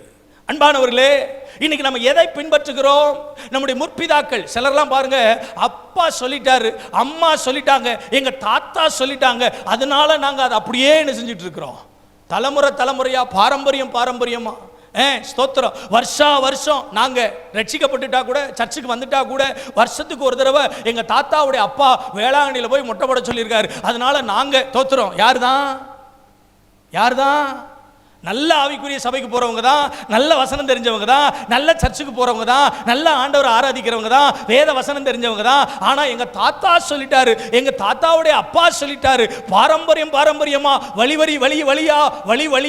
வழியா நான் சொல்றேன் தோத்திரம். அது ஒரு பாரம்பரியம். அதை பின்பற்றுவோமானால் அது நம்முடைய வாழ்க்கையில ஆசீர்வாதத்தை அல்ல சாபத்தை கொண்டு வந்து. சொல்ல மாட்டேங்கிறீங்களே, சத்தமா சொல்லுங்க. அல்லேலூயா. பாரம்பரியமா தோத்திரம். எங்க அப்பா ரட்சிக்கப்பட்ட பிற்பாடு கூட ஒரு குறிப்பிட்ட பெட்டியை பத்திரமா எங்க வீட்டில் வச்சிருந்தார். தோத்திரம். ஒரு மரப்பெட்டி, பெரிய மரப்பெட்டி. அதில் 4 மூலையிலையும் அந்த பிராஸ்ல அடிச்சிருக்கும் தேக்கு மரப்பெட்டி. தோத்திரம். அது பெரிய பூட்டு, அது வெங்கல பூட்டு, பயங்கரமா இருக்கும். தோத்திரம். அந்த பெட்டி யார்ட்டையும் கொடுக்க மாட்டாரு, இந்த சாவியை யார்ட்டையும் கொடுக்க மாட்டார், பத்திரமாவே வச்சிருந்தார். தோத்திரம். நான் ஒரு நாள் எங்க அப்பாட்ட சொன்னேன், இந்த பெட்டியை ஒரு நாள் ஓப்பன் பண்ணணும், இதை நான் பார்த்தே ஆகணும் அப்படின்னார். நான் சொன்னேன், அவர் சொன்னாரு, உனக்கு 18 வயசு வரும்போது நான் உனக்கு இதை சாவி என்ன செய்றேன், தர்றேன், உனக்கு நான் அந்த பெட்டியை திறந்து காமிப்பேன். அப்படி என்னடா இந்த பெட்டியை வச்சிருக்கிறாருன்னு ஒரு நாள் நைட்டு தோத்திரம் யாரும் வீட்டில் இல்லாம இந்த நேரத்தில் பூட்டை உடைச்சு பெட்டியை ஓபன் பண்ணிட்டேன். தோத்திரம். நான் என்ன பத்தி சொல்றேன், உங்களை பத்தி சொல்லல, என்ன பத்தி சொல்றேன். பெட்டியை உடைச்சு பூட்டை உடைச்சு ஓபன் பண்ணியாச்சு. உள்ள ஓபன் பண்ணி பார்த்தா எங்க தாத்தாவுடைய அப்பாவுடைய கண்ணாடி, எங்க தாத்தாவுடைய செருப்பு, எங்க பாட்டியினுடைய ஒரு அங்கவஸ்திரம், ஒரு அந்த காலத்துல ஒரு போடுற ஒரு துண்டு மாதிரி இருக்குமா, அந்த துண்டு. அதுக்கப்புறம் அவங்க கலத்தி வச்சிருந்த அந்த காதுல மாட்டி இருந்த தண்டட்டி. தோத்திரம். இப்பெல்லாம் நம்ம கம்மல் மாட்டி இருக்கோம் இல்லையா, அந்த காலத்துல தண்டட்டின்னு சொல்லுவாங்க. காது பெருசா ஓட்டையாகி பெருசா அப்படி என்ன செய்யும், தொங்கும். பார்த்துருக்கிறீங்களா? சிலர்லாம் அப்படியே வெள்ளக்கார மாதிரியே பார்க்குறீங்களே. அந்த தண்டட்டி அப்படி பெருசா 2 பக்கம் அப்படி தொங்கும். அதை எடுத்து வித்தாலே ஒரு பெரிய அமௌண்ட் தேரும். தோத்திரம். அது பெரிய தங்க தண்டட்டி, அது உள்ள இருந்துச்சு. நான் வந்து அதை ஓபன் பண்ணி பார்த்துட்டு நானும் சரி ஏதாவது மேட்ரு பெருசா இருக்கும் போல நினைச்சு ஓபன் பண்ணா செருப்பு, அங்கவஸ்திரம், துண்டு, கண்ணாடி, தோத்திர தண்டட்டி இதெல்லாம் பத்திரமா. எங்க அப்பாட்ட மறுநாள் காலைல வந்து கேட்டேன், இவ்வளவு பெருசா பத்திரமா வச்சிருந்தீங்களே, இதுல இம்பிடுத்தானா இருக்கு, அதை யாரா ஓபன் பண்ணி பார்க்க சொன்னது உடனே அப்படின்னாரு. நான் சொன்னேன், அதுல என்னதான் இருக்குன்னு ஒரு ஆர்வத்தில் ஓபன் பண்ணி பார்த்துட்டேன். அதுல என்னடா கடைசியில் அது கண்ணாடியும் செருப்புமா இருக்கு அப்படின்னு உடனே அவர் சொன்னார், டே எதை வேணாலும் தொலைச்சிடலாம், இதை என்ன செஞ்சிடக்கூடாது, இது நம்ம தாத்தாவுடைய சொத்துடா, நம்ம குடும்ப பாரம்பரியம்டா, இது அப்படியே பத்திரமா என்ன செய்யணும். பாழா போச்சு. ரட்சிக்கப்பட்டா கூட புத்தி இன்னும் என்ன செய்யல. நான் உங்களை பத்தி பேசல, என்னை பத்தி பேசிட்டு இருக்கிறேன். ஆனா உங்களுக்கு தான் பேசிட்டு இருக்கிறேன். கையை வைத்து ஒரு வழியில சொல்லுங்க பார்ப்போம். நான் சொல்றது உங்களுக்கு புரியுதா? சில விஷயங்களை நம்மளால விடவே முடியல. பாரம்பரியமா செஞ்சு செஞ்சு செஞ்சு செஞ்சு பழகி போய் அதுல இருந்து மாற முடியல. குடும்ப பழக்கம், குடும்ப பாரம்பரியம், எங்க அப்பா செஞ்சாரு, எங்க அம்மா சிலர்லாம் பாருங்க மத்த எல்லாத்தையும் விட்டுருவாங்க. முன்னோர்கள் சொன்ன முக்கியமான காரியங்கள் எல்லாம் அப்படியே விட்டுருவோம். ஆனா பாருங்க தோத்துறோம், எது தேவை இல்லாததோ அதையெல்லாம் பாரம்பரியமா நம்ம கடைபிடிச்சு அதை அப்படியே நம்ம வாழ்க்கையில் அப்ளை பண்ணிக்கிட்டே இருக்கிறோம். நான் சொல்றேன், கர்த்தரை பின்பற்றுகிறவர்கள் வாழ்வில் இந்த பாரம்பரியங்களுக்கு அடையாளம் இருக்கவே கூடாது கூடாது கூடாது. இந்த நிகுஸ்தான்கள் என்ன செய்யப்பட வேண்டும்? அகற்றப்பட வேண்டும். தோத்திரம். இரண்டாவது ஒரு பின்பற்றுதல் இருந்தது. என்ன? வாசிங்க பார்க்கலாம். கர்த்தருக்கு ஸ்தோத்திரம். ஓசியா தீர்க்கதரிசன புத்தகம் 5ஆம் அதிகாரம் 11வது வசனம். ஓசியா 5ஆம் அதிகாரம் 11வது வசனம். கவனிங்க, எப்ராயிமை குறித்து எழுதப்பட்டிருக்கு. எப்ராயிம் தகாத கற்பனையை மனதார பின்பற்றுகிறான். தகாத கற்பனைகளை மனதார பின்பற்றுகிறான். தோத்திரம். எது தகாத கற்பனை? அப்ப தகுந்த கற்பனைன்னு ஒண்ணு இருக்கு. என்னது? உன் தேவனாகி கர்த்தரை முழு இருதயத்தோட, முழு ஆத்மாவோட, முழு பலத்தோட நீ என்ன செய்ய வேண்டும்? அன்பு கூற வேண்டும் வேண்டும். இதுதான் ஒரு சரியான, ஒரு ப்ராப்பரான கமிட்மெண்டான ஒரு லைஃப். இதை தான் ஆண்டவர் கமாண்ட்மெண்டா நமக்கு கொடுத்திருக்கிறார். இன்னும் புதிய ஏற்பாட்டில் இன்னொரு விசேஷமான கற்பனை இருக்கு. என்ன தெரியுமா? நீங்கள் பூமி எங்கும் புறப்பட்டு போய் சகல ஜாதிகளுக்கு சுவிசேஷத்தை பிரசங்கித்து பிதா குமாரன் பரிசுத்தாவின் நாமத்தினால ஞானஸ்நானம் கொடுத்து எனக்கு பிரதானமான கட்டளை. புதிய ஏற்பாட்டு திருச்சபைக்கு, புதிய உடன்படிக்கையின் திருச்சபைக்கு இயேசு கொடுத்த பிரதானமான கட்டளை. அந்த தகுந்த கட்டளையை இன்னைக்கு நம்ம ஃபாலோ பண்றதை விட எப்ராயிமை குறித்து எழுதப்பட்டிருக்கிறது. எப்ராயிம் தகாத கற்பனைகளை என்ன செய்கிறான்? பின்பற்றுகிறான். தகாத கற்பனை அப்படின்னா என்ன? பைபிள் சொல்லுது எப்ராயிமை குறித்து, அவன் திருப்பி போடாத அப்பம், பாதி வெந்து பாதி வேகல, பாதி வெந்து பாதி வேகல. ரட்சிக்கப்பட்டுட்டா கூட தோத்திரம், ஆமா, இன்னும் பாதியிலிருந்து பாதியை விட முடியல. ஆமா, பாதிதான். ஆண்டவருக்காக வாழணும்னு ஆசை இருக்கு. ஆனா உலகத்தையும் என்ன செய்ய முடியல? விட முடியல. அருவருப்புகளை விட முடியல, பாவத்தை விட முடியல, பாரம்பரியங்களை விட முடியல, அந்த விக்கிரக ஆராதனைகளை என்ன செய்ய முடியல? விட முடியல. கர்த்தர் தெய்வமானால் கர்த்தரை பின்பற்றுங்கள், பாகால் தெய்வமானால் பாகாலை பின்பற்றுங்கள். கர்த்தர் தெய்வமானால் கர்த்தரை பின்பற்றுங்கள். அன்புக்குரியவர்களே, இன்னைக்கு உலகத்தோட, உலகத்தின் அனுபவங்களோட, உலகத்தின் ஆசையோட, உலகத்தின் மாம்ச இச்சைகளோட தோத்துறோம். அவங்கள மாதிரியே உதாரணத்துக்கு ஒன்று சொல்றேனே தோத்துறோம். ரட்சிக்கப்பட்ட நமக்கு நான் ஏற்கனவே சொன்ன மாதிரி எந்த புறம்பான அலங்காரமும் பெருசா நமக்கு தேவை இல்லைங்க. தோத்துறோம். ரட்சிப்பின் அபிஷேகமே நம்ம மேல ஒரு அற்புதமான அலங்காரமா என்ன செய்யுது? இருக்கு. தோத்துறோம். நமக்கு மற்றவர்களுக்கு இடரல உண்டாக்காத மாதிரி உடுப்பு உடுத்துற வரைக்கும் பிரச்சனை இல்லை. மற்றவர்களுக்கு இடரல உண்டாக்குற மாதிரி தோத்துற இடரல உண்டாக்காத மாதிரி அவன் நகைகளை ஆபரணங்களை அணிந்து கொள்வதில் தப்பு இல்லை. தோத்துறோம். நீங்க நகையெல்லாம் கலத்தணும்லாம் பிரசங்கம் பண்ணல. நான் அப்படிலாம் பிரசங்கம் பண்றேன் நினைச்சிடாதீங்க, யாரும் தப்பா புரிஞ்சுக்கிறாதீங்க. தோத்துறோம். வெள்ளை உடுப்பு தான் போடணும் அப்படிலாம் நான் பிரசங்கம் பண்ற ஆள் இல்லை. தோத்துறோம். ஆமா, பைபிள் அப்படிலாம் எங்கேயும் என்ன செய்யப்படல, சொல்லப்படல. ஆமா, ஆண்டவர் நாம மகிமைப்படட்டும். கவனிங்க. ஆமென். மற்றவர்களுக்கு இடரலை உண்டாக்குவதை போல உங்கள் ஆபரணங்கள் இருக்கக்கூடாது. மற்றவர்களுக்கு இடரலை உண்டாக்குவதை போல உங்களுடைய ஆடைகள் இருக்கக்கூடாது. மற்றவர்களுக்கு இடரலை உண்டாக்குறத போல உங்கள் வாழ்க்கை முறைகள் என்ன செய்யக்கூடாது? இருக்கக்கூடாது. சில வீடுகளில் வெளியில வீட்டுக்குள்ள நுழைஞ்ச உடனேயும் வீட்டில் ஒரு பெரிய வாசகம் எழுதி போட்டிருப்பாங்க. என்ன எழுதி போட்டிருப்பாங்க? நீங்களாம் உங்க வீட்டில் எழுதி போட்டிருப்பீங்கள, இயேசுவே, மனசாட்சியை தொட்டு சொல்லுங்க, இயேசுவே இவ்வீட்டின் தலைவர். உண்மையா சொல்றேன், அந்த வீட்டுக்கு தலைவர் யாரா இருப்பா தெரியுமா? தோத்துறோம். 52 இன்ச்சு டிவியா தான் இருக்கும். பெரிய டிவியை ஒன்று வாங்கி மாட்டியிருப்போம். ஆமா, தோத்துறோம். சர்ச்சுக்கு வந்தா நம்மள மாதிரி அந்நிய பாஷை, நம்மள மாதிரி ஜெபம், நம்மள மாதிரி ஆவியில நிரம்புறது, நம்மள மாதிரி அல்லேலூயா சொல்றது, நம்மள மாதிரி பாடுறது உலகத்துல ஒருத்தனுமே இல்லைன்னு சொல்ற அளவுக்கு அவ்வளவு தெய்வீகமா, தெய்வ கடாட்சமா இருப்போம். தோத்துறோம். வீட்டுக்கு போன பிற்பாடு தான் தெரியும். ஆமா, ஐயாவை பார்த்து கேட்டா தான் தெரியும் அம்மா யாருன்னு, அம்மாவை பத்தி கேட்டா தான் தெரியும் ஐயா யாருன்னு. தோத்துறோம். நீங்க ஆண்டவர் நம்மோட பேசுவாராக. இதுதான் எப்ராயிமின் ஆமென் ஸ்தோத்திர அனுபவங்கள். தகாத கற்பனைகளை என்ன செய்தான்?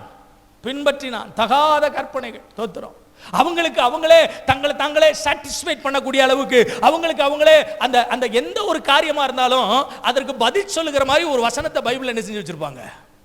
எடுத்து வச்சிருப்பாங்க. நீங்க என்ன சொல்லுங்க எல்லாத்துக்கும் தோத்துறோம். ஆமா, 2 பேரும் ஜெபிக்க போனாங்களாமா, ஆலயத்துக்குள்ள 2 பேரும் ஜெபிக்க போனாங்களாம். ஒருத்தவன் பரிசேயன், இன்னொருத்தவன் நமக்கு தெரியாதா என்ன? தோத்துறோம். பரிசேயன் ஆலயத்துக்குள்ள இருந்து ஜெபம் பண்றான். ஆண்டவரே நான் வாரத்துல ஒரு நாள் சரியா தசமா உபவாசம்லாம் எடுக்கிறேன், சரியா தசமாவா காணிக்கலாம் என்ன செய்யறேன், கொடுக்குறேன். பின்னால நிக்கிறானே அயோக்கிய பைய, ஆயக்காரன், அவனை மாதிரி நானு இல்ல.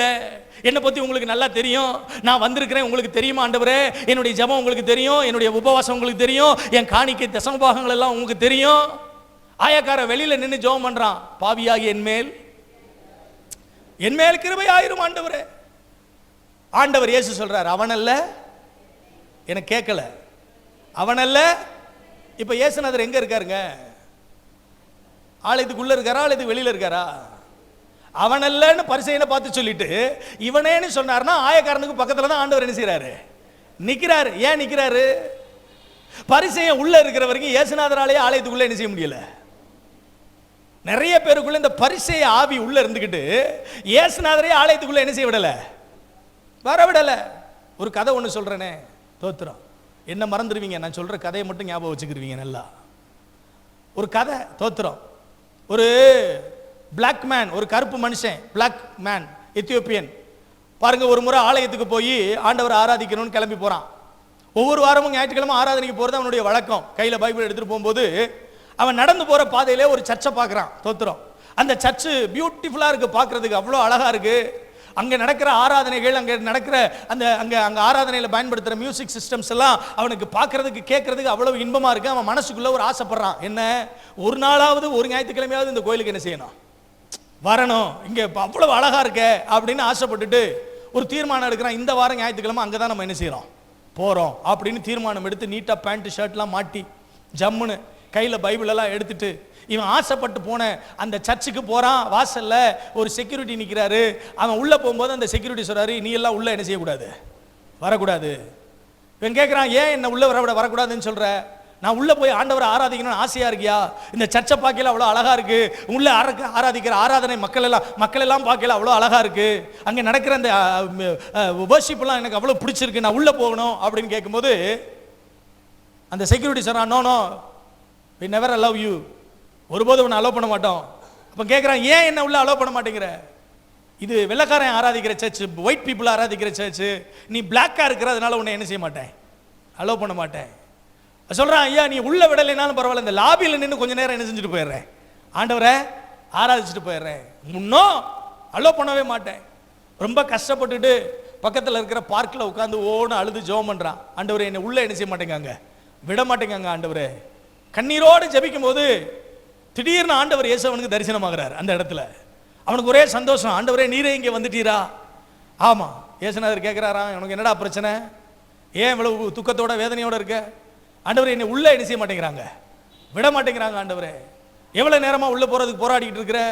20 நிமிஷமா போராடிட்டு இருக்கேன் ஆண்டவரே, 20 நிமிஷமா என்னை உள்ள என்ன செய்ய மாட்டேங்கிறாங்க, விட மாட்டேங்கிறாங்க. இயேசுநாதர் சொன்னாராம், உள்ள போறதுக்கு 20 நிமிஷமா போராடுற உனக்கே எவ்வளவு கஷ்டமா இருக்கே, நான் 20 வருஷமா உள்ள போறதுக்கு என்ன செஞ்சுட்டு இருக்கிறேன், போராடிட்டு இருக்கிறேன், என்னையவே என்ன செய்ய மாட்டேங்காங்க, உள்ள விட மாட்டேங்காங்க. இயேசுநாதரே உள்ள என்ன செய்ய மாட்டேங்க.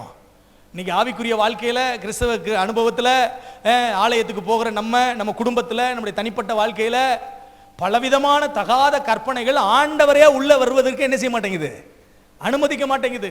அது ஒரு திரைச்சீலையை போல தொங்கிக்கிட்டு இருக்கு. தோத்திரம். சில பாரம்பரியங்கள் தொங்கிக்கிட்டு இருக்கு, சில விதமான ஸ்தோத்திர கட்டுப்பாடுகள், சில விதமான மனமாற்றம் இல்லாத ஒரு வாழ்க்கை, வெளியில ஒரு வேஷம், உள்ள ஒரு வேஷம். இப்படிப்பட்ட அனுபவங்கள் எல்லாம் ஆண்டவர் நம்முடைய வீட்டுக்குள்ள, நம்முடைய குடும்பத்துக்குள்ள, நம்முடைய சபைக்குள்ள உள்ள வந்து நம்மளை ஆசீர்வதிப்பதற்கு அது தடையாக என்ன செய்து கொண்டிருக்கிறது, இருந்து கொண்டிருக்கிறது.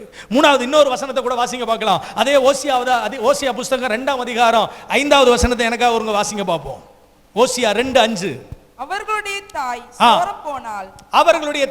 சோரம் போனால் அவர்களை கற்பந்தரித்தவள் லட்சியான காரியங்களை செய்தால் அப்பத்தையும் தண்ணீரையும் ஆட்டு மயிரையும் பஞ்சையும் எண்ணெயையும் பானங்களையும் கொடுத்து வருகிற என் நேசர்களை பின்பற்றி போவேன் என்றால், என் நேசரை பின்பற்றி போவேன் என்றால்.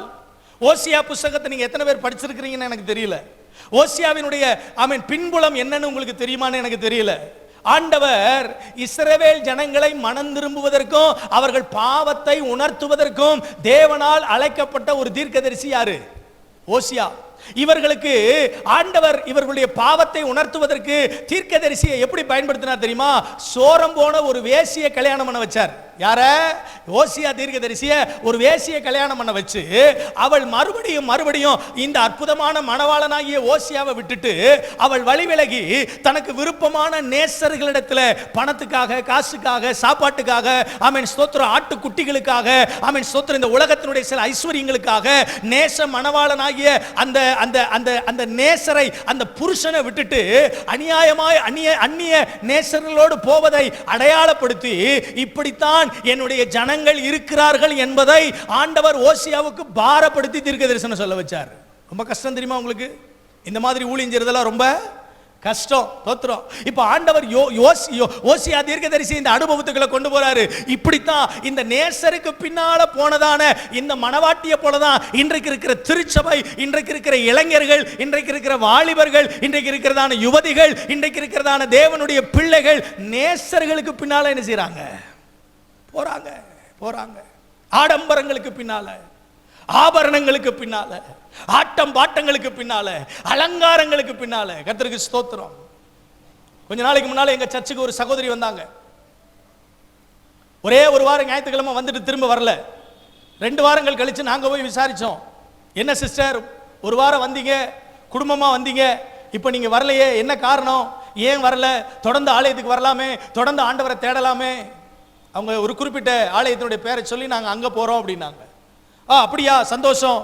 அப்ப ஏன் அங்க போறீங்க? இங்க பக்கத்துல இருக்கே, நீங்க வரலாமே அப்படின்னு நான் கேட்ட வேளையில அவங்க சொன்னாங்க, பாஸ்டர், உங்க சர்ச்ல எந்த பெரிய டெக்கரேஷனும் இல்ல, உங்க சர்ச்ல எந்த கலர்ஃபுல்லான லைட்டும் இல்ல, உங்க சர்ச்ல இருக்கிற சேர்லாம் ரொம்ப சின்னதா இருக்கு, அதுல எங்களால கம்ஃபர்டபுளா என்ன செய்ய முடியல, உட்கார முடியல. உங்க சர்ச்ல நீங்க பிரசங்கம் ரொம்ப நேரம் பண்றீங்க, சர்வீஸ் மொத்தத்தில் ஒரு 1.5 மணி நேரத்தில் முடிச்சா எங்களுக்கு கம்ஃபர்டபுளா இருக்கும். சர்ச்சுக்கு வர்றது கம்ஃபர்டபுளா இருக்கிறதுக்கு இல்ல, சர்ச்சுக்கு வர்றது கன்வீன்ஸாக இருக்கிறதுக்காக அல்ல. நான் சொல்றேன், சர்ச்சுக்கு வந்து தேவனுடைய வசனத்தை கேட்கும்போது உங்கள் உள்ளம் குத்தப்பட்டு நீங்க கன்விக்ட் ஆகணும், நீங்க மனம் திரும்பணும், பாவ உணர்வடையணும், நான் ஆண்டவருக்காக வாழ வேண்டும் என்கிற ஒரு அர்ப்பணமுள்ள வாழ்க்கை வாழ்வதற்குத்தான் ஆலயத்துக்கு என்ன செய்யணும், வரணும். சர்ச்சில் அலங்காரங்கள் இருக்கா, ஆடம்பரங்கள் இருக்கா, அற்புதமான அலங்கார விளக்குகள் இருக்கா, பெரிய ஏர் கண்டிஷன் இருக்கா? ஒருத்தர் கேட்டார், உங்க சர்ச் சர்வீஸ் எவ்வளவு நேரம்? நான் சொன்னேன், எங்க சர்ச் சர்வீஸ் 2.5 மணி நேரம். அவர் சொன்னாரு, 2.5 மணி நேரம் ஜனங்கள் எப்படி உட்கார்ந்து இருக்கிறாங்க? அட பாவியலா, எவ்வளவு நேரம் வச்சா நீங்க உட்காருவீங்க, எவ்வளவு நேரம் வச்சா நீங்க வருவீங்க? தோத்திரம். அவங்க சொன்னாங்க, ஜனங்களுக்காகத்தானே ஊழியம், ஊழியத்துக்காகவா ஜனங்கள்? தோத்திரம். நான் சொன்னேன், இயேசு உங்களுக்காக உசுரை கொடுத்தது மிகப்பெரிய தப்பு. அவர் தன்னுடைய ஜீவனையே கொடுத்து இந்த அற்புதமான வாழ்க்கை வாழ்வதற்கான வாய்ப்புகளை கடவுள் என்ன செஞ்சு கொடுத்திருக்கிறாரு, உண்டாக்கி கொடுத்திருக்கிறார். காலாகாலமா நேரம் போகாம ஆண்டவருடைய சமூகத்தில் நேரம் போதாதுன்னு சொல்ற அளவுக்கு அவரை ஆராதித்து, அவரை துதித்து, அவருடைய சமூகத்தில் காத்திருக்கிற அனுபவம் உள்ளவர்கள் இன்னைக்கு ஆண்டவருக்கு தேவை. இன்னைக்கு நமக்கு எல்லா வாய்ப்புகளும் இருக்கு, நல்ல ஆடியோ சிஸ்டம்ஸ் இருக்கு, நல்ல எக்யூப்மெண்ட்ஸ் இருக்கு, நல்ல செட்டப் இருக்கு, நல்ல பேக்ரவுண்ட் இருக்கு, நல்ல பேக்கப் இருக்கு, நல்ல கம்ஃபர்டான எல்லா சூழ்நிலைகளும் இருக்கு. எத்தனை இடங்களிலே, எத்தனை வட மாநிலங்களிலே உட்கார்ந்து ஆண்டவரை ஆராதிப்பதற்கு நல்ல இடம் இல்லை தெரியுமா உங்களுக்கு? புளிய மரத்தடியிலையும், வேப்ப மரத்தடியிலையும், கருவேல மரத்தடியிலையும் கர்த்தரை உட்கார்ந்து ஆராதிக்கிறார்கள். நல்ல உட்கார்ந்து பாட்டு பாடுறதுக்கு நல்ல மைக் சிஸ்டம் இல்ல, நல்ல உட்கார்ந்து சேர்ந்து ஆண்டவரை ஆராதிப்பதற்கு சூழ்நிலை சாதகமா இல்ல. இந்த இடத்துல உட்கார்ந்து ஆராதிச்சிட்டு இருக்கும்போது ஆமென் சமூக விரோதிகள் துரத்தி கொண்டு வராங்க. இன்னும் கொஞ்சம் இடத்துல இருந்து தள்ளி போய் அங்க உட்கார்ந்து ஆராதிக்கிறார்கள். 20 கிலோமீட்டர் 40 கிலோமீட்டர் நடந்து போய் ஆட்டோல போய் ஆமென் ஸ்தோத்திரம், ஒரு இடத்துக்கு ஒரு ஆராதனைக்கு போறதுக்கு ஆயிரக்கணக்கில் பணம் செலவு பண்ணி போய் ஆண்டவரை ஆராதிக்கிற கூட்டம் இன்றும் இந்த திருச்சபையில, இந்த தேசத்துல இருந்துகிட்டு இருக்கிறாங்க. ஆனால் தேவனுடைய பிள்ளைகள் சாதாரணமாய் அல்ல தட்டி விடுகிறோம். தேவ ஆலயத்தை, தேவ சமூகத்தை சாதாரணமா. ஏன் இந்த வாரம் ஞாயிற்றுக்கிழமை சர்ச்சுக்கு வரல? தோத்துறோம். நம்ம சொல்லுவோம், ஆமா பிரதர் இந்த வாரம் வர முடியல, ஆமா நாங்க குடும்பமா கொஞ்சம் வெளியில என்ன செஞ்சிட்டோம், போயிட்டோம், குடும்பமா போயிட்டோம், காதுகுத்துக்கு போயிட்டோம், கல்யாணத்துக்கு போயிட்டோம். நாங்க போகலைன்னா மாப்பிள்ளை தாலி கட்ட மாட்டாரு, அதனால நாங்க போயிட்டோம், குடும்பமா போயிட்டோம். நீங்க நம்புறீங்களா? அப்படி நீங்க போலன்னா மாப்பிள்ளை தாலி கட்ட மாட்டாருன்னு நீங்க நம்புறீங்களாக்கும். அவர் முகூர்த்த நேரம் வந்துருச்சு, தாலியை கட்டினா எப்படா தாலியை கட்டி மனைவியை கூட்டிட்டு நேரா கிளம்பலாம் அப்படின்னு அவர் நினைச்சிட்டு இருக்கிறார். நம்ம நினைக்கிறோம் நம்ம போனா தான் மாப்பிள்ளை என்ன கட்டுவாரு. உங்களுக்கு தெரியுமா? நினப்பு தான் பொழப்ப. என்ன ஒரு மாதிரியா பாக்குறீங்களே? ஞாயிற்றுக்கிழமை ஆராதனையை கட் பண்றவங்க உண்டுங்க, உபவாச ஜபத்தை கட் பண்றவங்க உண்டு, இரவு ஜபத்தை கட் பண்றவர்கள் உண்டு. ஆமென், ஸ்தோத்திரம். ஏதோ கடமைக்காக சடங்காச்சாரத்துக்காக ஆலயத்தில் வந்து நோ, நாம் ஆண்டவரை பின்பற்றுகிறோம் என்றால் நேசர்களை பின்பற்றி போகிறவரா இல்ல, நம்முடைய இருதயத்தை கவர்ந்து கொண்ட நம்முடைய நேச மணவாளன் இயேசுவாக இருக்க வேண்டும். அவரை பின்பற்றி போகிற அனுபவம் நமக்கு தேவை. ஆமென், அல்லேலூயா. கடைசியா இன்னொரு காரியத்தை பின்பற்றின ஒரு கூட்டம் உண்டு. வாசிங்க பார்க்கலாம். எசேக்கியேல் 44 அதிகாரம் 10வது வசனம். எசேக்கியேல் 44:10. வேகமா வாசிங்க. போகையில் என்னை விட்டு தூரமானவர்களும் என்னை விட்டு வழி தப்பி தங்கள் நரகலான விக்கிரங்களை பின்பற்றுகிறவருமாகிய லேவியரும் தங்கள் அக்கிரமத்தை சுமப்பார்கள். நல்லா கவனிங்க. நரகலான விக்கிரகங்களை பின்பற்றின லேவியர்கள். கர்த்தருக்கு ஸ்தோத்திரம். இந்த 4 விதமான கூட்டத்தை பத்தி உங்களுக்கு சொல்லிட்டு இருக்கிறேன். முதலாவது சொன்னேன், ஆமென் ஸ்தோத்திரம், நிகுஸ்தானை பின்பற்றின, பாரம்பரியத்தை பின்பற்றின யூதா, தேவனால் முன்குறிக்கப்பட்ட தேவனுடைய சொந்த ஜனம் என்று சொல்லப்பட்ட ஆமென் அவர்கள் ஆமென் பாரம்பரியங்களை பின்பற்றினார்கள். பாரம்பரியங்களை பின்பற்றினார்கள். தேவனால் தெரிந்து கொள்ளப்பட்ட எப்ராயிம், அது தேவனுடைய ஆமென் இருதயத்தை கவர்ந்து கொண்ட ஒரு மனிதன். எப்ராயிம் ஆண்டவரால் முன்குறிக்கப்பட்டவன். அவன் தகாத கற்பனைகளை பின்பற்றினான். தேவனுடைய மனவாட்டியாக அழைக்கப்பட்ட சபை அவன் நேசர்களை பின்பற்றியது. கர்த்தருக்கு ஸ்தோத்திரம். இங்க கடைசியா லேவியர்கள், கர்த்தருடைய ஊழியத்தை செய்கிற ஆசாரியர்கள், கர்த்தருடைய ஊழியத்தை செய்கிறதான தேவனுடைய ஊழியக்காரர்கள், ஆசரிப்பு கூடாரத்தில் பணிமுட்டுகளில் பணிவிடை செய்யக்கூடிய லேவியர்கள் என்ன செய்றாங்களாம்? விக்கிரகங்களை பின்பற்றினார்கள். கவனிங்க, இந்த லேவியர்கள் விக்கிரகங்களை பின்பற்றினார்கள். என்ன அடையாளம்? விக்கிரகங்களை பின்பற்றுதுனா என்ன? தோத்திரம். இன்னைக்கு இருக்கக்கூடிய ஊழியர்களுக்கும், இன்னைக்கு இருக்கக்கூடிய ஊழியம் செய்கிற தேவனுடைய ஊழியக்காரர்கள் பலதரப்பட்டதான ஊழியங்களை செய்கிறார்கள். பலதரப்பட்ட ஊழியங்களை செய்கிறாங்க. பலதரப்பட்ட அழைப்போடு ஊழியம் செய்கிறாங்க. ஆமென். ஊழியம் செய்வது தவறல்ல. ஆனால் ஊழியத்திற்கு பின்னால் இருக்கக்கூடிய நோக்கம் பதவி ஆசை, பண ஆசை, பேராசை, புகழாசை. கர்த்தருக்கு ஸ்தோத்திரம். என்ன சமீபத்தில் ஒரு இடத்துல ஊழியத்துக்கு கூப்பிட்டுருந்தாங்க. 3 நாட்கள் கூட்டம். என்கிட்ட கேட்காம கொள்ளாம ரைட் ரெவரண்ட் டாக்டர்னு போட்டாங்க. நான் ஒரு நாள் அப்படி போட மாட்டேன், எனக்கு அது விருப்பமும் கிடையாது. தோத்திரம். நான் முறைப்படி 5 ஆண்டுகள் வேதாம கல்லூரியில் படித்தேன். இப்போ வரைக்கும் படிச்சுட்டு இருக்கிறேன். தோத்திரம். என்னுடைய ஆவிக்குரிய தகப்பனால ஆமென் நான் அங்கீகரிக்கப்பட்டு எனக்கு டாக்டரேட் கொடுத்தாங்க. எல்லாம் இருக்கு. ஆனா ஒரு நாள் கூட என்னுடைய ஊழியத்தில் என்னுடைய பேருக்கு முன்னால நான் ரெவரண்ட்னு போட்டது கிடையாது, டாக்டர்னு போட்டது கிடையாது. போட்டது தப்புன்னு சொல்லல. அதற்காக முழுமையான அங்கீகாரத்தோட, அதற்கான முழுமையான அடையாளத்தோட, அதற்கான முழுமையான ஒரு ஒரு அடையாளத்தோட, அபிஷேகத்தோட ஊழியம் செய்யற பரிசுத்தவான்கள் போடுறதுல தப்பு இல்ல, கணத்துக்குரியவர்கள் போடுறது தப்பு இல்ல. ஆனா இங்க இதை போடுவதற்காகவே தோத்திரம் பிஷப்னு ஒரு பேரை போட்டுக்கிறாங்க, டாக்டர்னு போட்டுக்கிறாங்க, ரைட் ரெவரண்ட்னு போட்டுக்கிறாங்க, இன்னும் அப்போஸ்டல்னு போட்டுக்கிறாங்க, ப்ராஃபட்னு போட்டுக்கிறாங்க. தோத்திரம். நான் சொல்றேன், இதற்காக ஊழியம் செய்ய அழைக்கப்பட்டவர்கள் நாம். நம்முடைய அபிஷேகத்தை நாமே கனம் பண்ண வேண்டும். ஆனால் அந்த அபிஷேகம் ஆமென் சமுதாயத்தால, திருச்சபையால, தேசத்தால அடையாளப்படுத்தப்பட வேண்டும். அந்த அபிஷேகம் மற்றவர்களை ஆண்டவர் வசம் என்ன செய்ய வேண்டும்? இழுத்து கொண்டு வர வேண்டும். இழுத்து கொண்டு வர வேண்டும். தோத்திரம். என் பேர்ல முன்னால ரெவரண்ட்னு போட்டாங்க. நான் சொன்னேன், ஐயா ஏன்ட்ட கேட்காம ஏன் போட்டீங்க? நீங்க சகோதரன் தான் என்ன செய்யணும்? போடணும். நான் சகோதரன் தான், கர்த்தருடைய ஊழியத்தை செய்கிற ஒரு சகோதரன், அவ்வளவுதான். தோத்திரம். என் கூட இன்னொரு ஊழியக்காரர் வந்திருந்தார். அவருக்கு என்ன போலவே நான் சொன்னேன்னு சொல்லி சகோதரன் போட்ட உடனேயும் அவருக்கு கோபம் வந்துருச்சு. நீங்க என்ன கேட்காம எப்படி நீங்க சகோதரன் போடலாம்?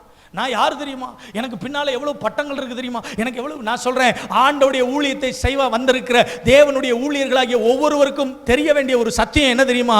ஆமென். நாம் பேருக்காக இந்த ஊழியத்தை செய்ய வரல, புகழுக்காக இந்த ஊழியத்தை செய்ய வரல, அடையாளத்துக்காக இந்த ஊழியத்துக்கு செய்ய வரல, அங்கீகாரத்துக்காக இந்த ஊழியத்தை செய்ய வரல. ராஜாதி ராஜாவினுடைய மகா பெரிய மேன்மைக்குரிய அடையாளத்தை நாம் தரித்திருக்கிறபடினாலே அந்த சர்வ வல்லமையுள்ள ஆண்டவருக்கு வேலை செய்ய வந்திருக்கிறோம். We are just servant of God. நாம் தேவனுக்கு வேலைக்காரர்கள், கடைநிலை ஊழியர்கள், அவ்வளவுதான். அததான் இன்னைக்கு நிறைய ஊழியர்களை ஆமென் விக்கிரகங்களுக்கு பின்னால போக வைக்கிற மாதிரி. தோத்திரம். லேவியர்கள் விக்கிரகங்களை பின்பற்றி சோரம் போனார்கள். இன்னைக்கு ஆசாரியர்கள், தேவனுடைய ஊழியத்தை செய்றவங்க பதவியை பின்பற்றி, பட்டத்தை பணத்தை பின்பற்றி, அடையாளங்களை பின்பற்றி, அங்கீகாரங்களை பின்பற்றி இன்னைக்கு சபைகளும் தேவனுடைய பிள்ளைகளும் அப்படிப்பட்டவர்களுக்கு தான் இன்னைக்கு அங்கீகாரம் கொடுக்குது, அப்படிப்பட்டவங்களை தான் வரவேற்குது, அப்படிப்பட்டவங்களுக்கு தான் உயர்ந்த ஸ்தானங்களை கொண்டு போய் என்ன செய்யுது, கொடுக்குது. என் அன்புக்குரியவர்களே, விழிப்போடு இருக்க வேண்டும் என்று கர்த்தருடைய ஆவியானவர் உங்களோடு பேசுகிறார். நீங்கள் யாரை அங்கீகரிக்கிறீர்கள், யாரோடு சேர்ந்து பயணிக்கிறீர்கள், யாரை நீங்கள் முழுமையாக தேவனுடைய ரோல் மாடலாக பார்க்கிறீங்க? நான் சொல்றேன், இந்த உலகத்தில் இருக்கிற ஒரு மனிதனும் தேவனுடைய பிள்ளைகளுக்கு ரோல் மாடலா இருக்க முடியாது, இயேசுவை தவிர. எத்தனை பேர் ஆமென் சொல்றீங்க? அல்லேலூயா. நீங்கள் யாரை பின்பற்றுகிறீர்கள்? எதை பின்பற்றுகிறீர்கள்? ஓசியா தீர்க்கதரிசி சொல்வதை போல சோரம் போன ஸ்திரீயாகிய அந்த வேசி நேசர்களை பின்பற்றுவது போல இன்றைக்கு திருச்சபை உலகத்தில் இருக்கிற ஆடம்பரமான ஊழியங்களையும் ஊழியர்களையும் பின்பற்றுகிறதோ? தங்களுக்கு இருதயத்துக்கு ஏற்ற தேவ ஊழியர்களை ஊழியர்களாக பின்பற்றி அவர்கள் மூலமாக சோரம் போகிறார்களோ? பரிசுத்த ஆவியானவர் இன்னைக்கு உங்களோடு பேசுவாராக. அன்பானவர்களே, நான் ஆண்டவர் இயேசுவை பின்பற்றுகிறேன் என்றால் என் வாழ்வில் இருக்கக்கூடிய முக்கியமான 3 நிபந்தனைகள். ஒன்று, ஆண்டவரை பின்பற்றும் போது எனக்குள் இருக்க வேண்டியது ஆசை. சொல்லுங்க பாப்போம், சொல்லுங்க சத்தமா. ஆண்டவர் மேல இருக்கிற ஆசை, ஆண்டவர் மேல இருக்கிறதான அன்பு, அவருடைய சித்தத்தை செய்வதை குறித்ததான விருப்பம், அதுதான் ஆசை. முதலாவது நமக்கு இருக்க வேண்டியது ஆசை, இரண்டாவது நமக்கு இருக்க வேண்டியது அர்ப்பணம், மூன்றாவது நமக்கு இருக்க வேண்டியது அழைப்பு. உரலில சொல்லுங்க பாப்போம். முதலாவது என்ன சொன்னேன்? ஆசை. மானானது நீரோடை வாஞ்சிப்பது போல தேவனே என் ஆத்துமா உம்மை. தாவீது சொல்றாரா? எத்தனை பேர் மான் பார்த்திருக்கிறீங்க? ஹல்லேலூயா. இந்த மானு நல்ல வேகமா ஓடக்கூடியது, துள்ளி குதித்து ஓடக்கூடியது. இந்த மானுக்கு நல்ல வேகமா ஓடக்கூடியது ஒரு பெரிய பிளஸ்னா, அதுக்கு ஒரு பெரிய மைனஸ் இருக்கு. என்ன தெரியுமா? எவ்வளவு வேகமா ஓடுதோ அவ்வளவு வேகமா அதனுடைய பாத குழம்புகள் அப்படி என்ன செஞ்சிடும், விரிஞ்சிரும். இப்படி பாத குழம்பு விரிஞ்சிருச்சுன்னா அதனால ஒரு ஸ்டெப் கூட என்ன செய்ய முடியாது, எடுத்து வைக்க முடியாது. அதனால எப்ப வேகமா ஓடினாலும் அது எப்படா தண்ணி நீரோட எங்க இருக்குன்னு பார்த்துக்கிட்டே என்ன செய்யுமா, ஓடுமா. ஏன்? அது நீரோடையில போய் ஒரு செகண்ட் காலை வச்சிருச்சுன்னா பிரிஞ்சிருந்த பாத குழம்புகள் மறுபடியும் என்ன செஞ்சுக்கிடும், ஓட்டிக்கிடும். நம்ம வாழ்க்கையில கூட நிறைய ஆபத்துகள், நிறைய பிரச்சனைகள், நிறைய போராட்டங்கள் சூழ்ந்திருக்கு. இந்த ஆவிக்குரிய வாழ்க்கையில, இந்த உலக வாழ்க்கையில நம்ம ஓட நம்மை இளைப்படைய பண்ணுவதற்கு, நம்மை சோர்ந்து போக பண்ணுவதற்கு, நம்மை தளர்ந்து போக பண்ணுவதற்கு ஏராளமான சூழ்நிலைகள் சூழ்ந்திருக்கு. நம்ம சூழ்நிலைகளை பார்த்தோம்னா, மனுஷனை பார்த்தோம்னா, பிரச்சனையை பார்த்தோம்னா தளர்ந்துருவோம். நம்முடைய கண்கள் பார்க்க வேண்டியது தேவ பிரசன்னத்தை, நம் கண்கள் பார்க்க வேண்டியது தேவ வார்த்தையை. நம்ம ஓட நம்மை களைத்து போக பண்ணுகிற சூழ்நிலைகளுக்கு நடுவில் நம்முடைய கால்கள் ஜீவ நீரோடையாகிய பரிசுத்த ஆவியானவரோடு நாம் கால்களை இணைத்துக் கொள்ள விரும்பும் போது அந்த தேவ ஆவியானுடைய வல்லமை இன்னும் நாம் உந்தி போவதற்கான சத்துவத்தை கொடுக்கிறார். ஆமென். அதனாலதான் நமக்கு தேவை ஆசை. வாசிங்க பார்க்கலாம். லூக்கா சுவிசேஷம் 7ஆம் அதிகாரம் 57 62 வரைக்கும் ஒரு சம்பவம் எழுதப்பட்டிருக்கிறது. லூக்கா சுவிசேஷம் 9ஆம் அதிகாரம், லூக்கா சுவிசேஷம் 9ஆம் அதிகாரம் 57 62 வசனங்கள் நம்ம வாசித்து பார்த்தோம்னா அங்கே ஒரு 3 நபர்களை குறித்து எழுதப்பட்டிருக்கிறது. இயேசுவை பின்பற்றும்படிக்கு ஆசைப்பட்டவர்கள், விரும்பினவர்கள், இயேசுவை பின்பற்றினவர்கள் என்று சொல்லக்கூடிய ஒரு 3 நபர்களை குறித்து எழுதப்பட்டிருக்கிறது. வாசிங்க பார்க்கலாம். 57 அவர்கள் வழியிலே போகையில் ஒருவன் அவரை நோக்கி ஆண்டவரே நீர் எங்கே போனாலும் உம்மை பின்பற்றி வருவேன் என்றான். அதற்கு இயேசு நரிகளுக்கு குழிகளும் ஆகாயத்து பறவைகளுக்கு கூடுகளும் உண்டு, மனுஷகுமாரனுக்கோ தலை சாய்க்க இடமில்லை என்றார். போதும். ஒரு நபர் கேட்கிறான் இயேசுவை பார்த்து, ஆண்டவரே நீர் எங்கே போனாலும் உம்மை பின்பற்றி வருவேன். ஆண்டவர் இயேசு அவனுடைய உள்ளத்தில் இருந்த நோக்கத்தை அறிந்து விட்டார். அவன் உள்ளத்தில் இருந்த நோக்கம் என்ன? இயேசுவை தேடி பின்பற்றி போனோம்னா, அவரோட டிராவல் பண்ணோம்னா அவருக்கு கிடைக்கிறது எல்லாம் நமக்கும். இயேசுவை தேடி போனோம்னா, இயேசுவை பின்பற்றி போனோம்னா தூங்குறதுக்கு நல்ல இடம் கிடைக்கும், சாப்பிட்றதுக்கு நல்ல சாப்பாடு கிடைக்கும், நம்ம வாழ்க்கை கொஞ்சம் ஸ்மூத்தா, சோபிஸ்கேட்டடா, லக்ஸரியா, பிரச்சனை இல்லாம சாஃப்டா போகும் அப்படின்னு நினைச்ச போது அவனுடைய உள்ளிந்திரியத்தின் நோக்கத்தை இயேசு அறிந்து ஆண்டவர் சொல்றாரு, அப்பா மனுஷகுமாரனுக்கு நீ இருக்கிற மாதிரி இருந்தா கூட உனக்கு படுக்கிறதுக்கு கொஞ்சம் இடம் கிடைக்கும், நீ என் கூட வந்தீனா மனுஷகுமாருக்கு தலை சாய்க்க கூட இடம் இல்ல. நீ என்ன பின்பற்றி வரணும்னு விரும்புவதனுடைய நோக்கம் என்ன? ஏதோ ஒரு குறிப்பிட்ட தேவையை பூர்த்தி செய்து கொள்வதற்கா, அல்லது ஏதோ ஒரு காரியத்தை அவன் நிவர்த்தி செய்து கொள்வதற்கா? இல்ல. நீ என்ன பின்பற்றி வரணும்னா ஒரு சில தகுதிகள் இருக்கிறது, ஒரு சில அடையாளங்கள் இருக்கிறது. நீ என்ன பின்பற்றி வருவதற்கு ஒரே ஒரு காரணமா தான் இருக்கணும். என் மேல இருக்கிற ஆசையினால தான் நீ என்ன செய்யணும், என்ன பின்பற்றணும். என் மேல இருக்கிற ஆசையினால தான் நீ என்ன பின்பற்றி வரணும்னா பலவிதமான நெருக்கடிகள், பலவிதமான பிரச்சனைகள், பலவிதமான உபத்திரவங்கள், தலை சாய்க்க இடம் இருக்காது. இது எல்லாத்தையும் சந்தோஷத்தோட உன்னால சகிக்க முடியுமா? முடியுமா? நான் 25 வருஷமா முழு நேர ஊழியம் செய்றேன். கர்த்தருக்கு ஸ்தோத்திரம். என் ஆண்டவர் ஊழியத்துக்கு அழைக்கிறதுக்கு முன்னால ஒரு நல்ல வேலையில இருந்தேன். கர்த்தருக்கு ஸ்தோத்திரம். மதுரையில கொக்கோ கோலான்ற கம்பெனியில சைட் சூப்பர்வைசிங் இன்ஜினியரா வேலை செஞ்சேன். வேலைக்கு சேர்ந்த 15வது நாள் கேம்பஸ் இன்டர்வியூவில் தான் செலக்ட் ஆகிறேன். வேலைக்கு போய் சேர்ந்துட்டேன். வேலைக்கு போய் சேர்ந்த முதல் 2வது நாள் ஆண்டவர் ஒரு பெரிய அற்புதத்தை செஞ்சார். தோத்திரம். என்ன அற்புதம்னா, அங்கே இருந்ததான 2 பிளான்ட்ல, ப்ரொடக்ஷன் பிளான்ட்ல, ஐஸ் பிளான்ட்ல ஒரு பிளான்ட் ரொம்ப நாளாக ஓடாமே கிடந்துச்சு. ஒன்று மட்டும்தான் ப்ரொடக்ஷனுக்கு பயன்படுத்திக்கிட்டு இருந்தாங்க. அப்போ நான் போய் தோத்திரம் கையை வச்ச உடனே ஓடாமல் ரொம்ப நாளாக இருந்த பிளான்ட் என்ன செஞ்சிருச்சு, ஓடிருச்சு. அடே அப்பா. 3வது நாள் கம்பெனிக்குள்ள நுழையிறேன். செக்யூரிட்டி அடிச்சாம் பாருங்க ஒரு சல்யூட்டு. அந்த சல்யூட்டு வாழ்க்கையில் மறக்கவே முடியாது. மனசுக்குள்ள நினைச்சேன், மோத்திஸு நீ எங்கே போனாலும் ஒருத்தனும் உனக்கு இப்படி என்ன செய்ய மாட்டான், சல்யூட் அடிக்க மாட்டான். எதை வேணாலும் இழந்துடலாம், இந்த வேலையை மட்டும் என்ன செஞ்சிடாத, இழந்துடாத. எல்லாரும் கூப்பிட்டு பாராட்டுறாங்க. அங்கே இருக்கிற எல்லாரும் வணக்கம் போடுறாங்க. ஜிஎம்ல இருந்து எல்லாரும் கூப்பிட்டு என்கிட்ட பேசுறாங்க. ஆமா, நான் வந்து ஒரு கேம்பஸ் இன்டர்வியூல செலக்ட் ஆகி பெர்மனன்ட் ஆகாம இருந்த வேலைக்கு போனேன். எனக்கு ஆமா தோத்திரம், உடனே பெர்மனன்ட், உடனே சம்பளம், நல்ல சம்பளம், எல்லாம் இன்க்ரிமெண்ட், அப்படி இப்படி பாராட்டு மலை. தோத்திரம். அப்படியே ஒரு உச்சகட்டா அப்படி கற்பனை உலகத்தில் வாழ்ந்துகிட்டு இருக்கிறேன். தோத்திரம். அது ஒரு புதன்கிழமை.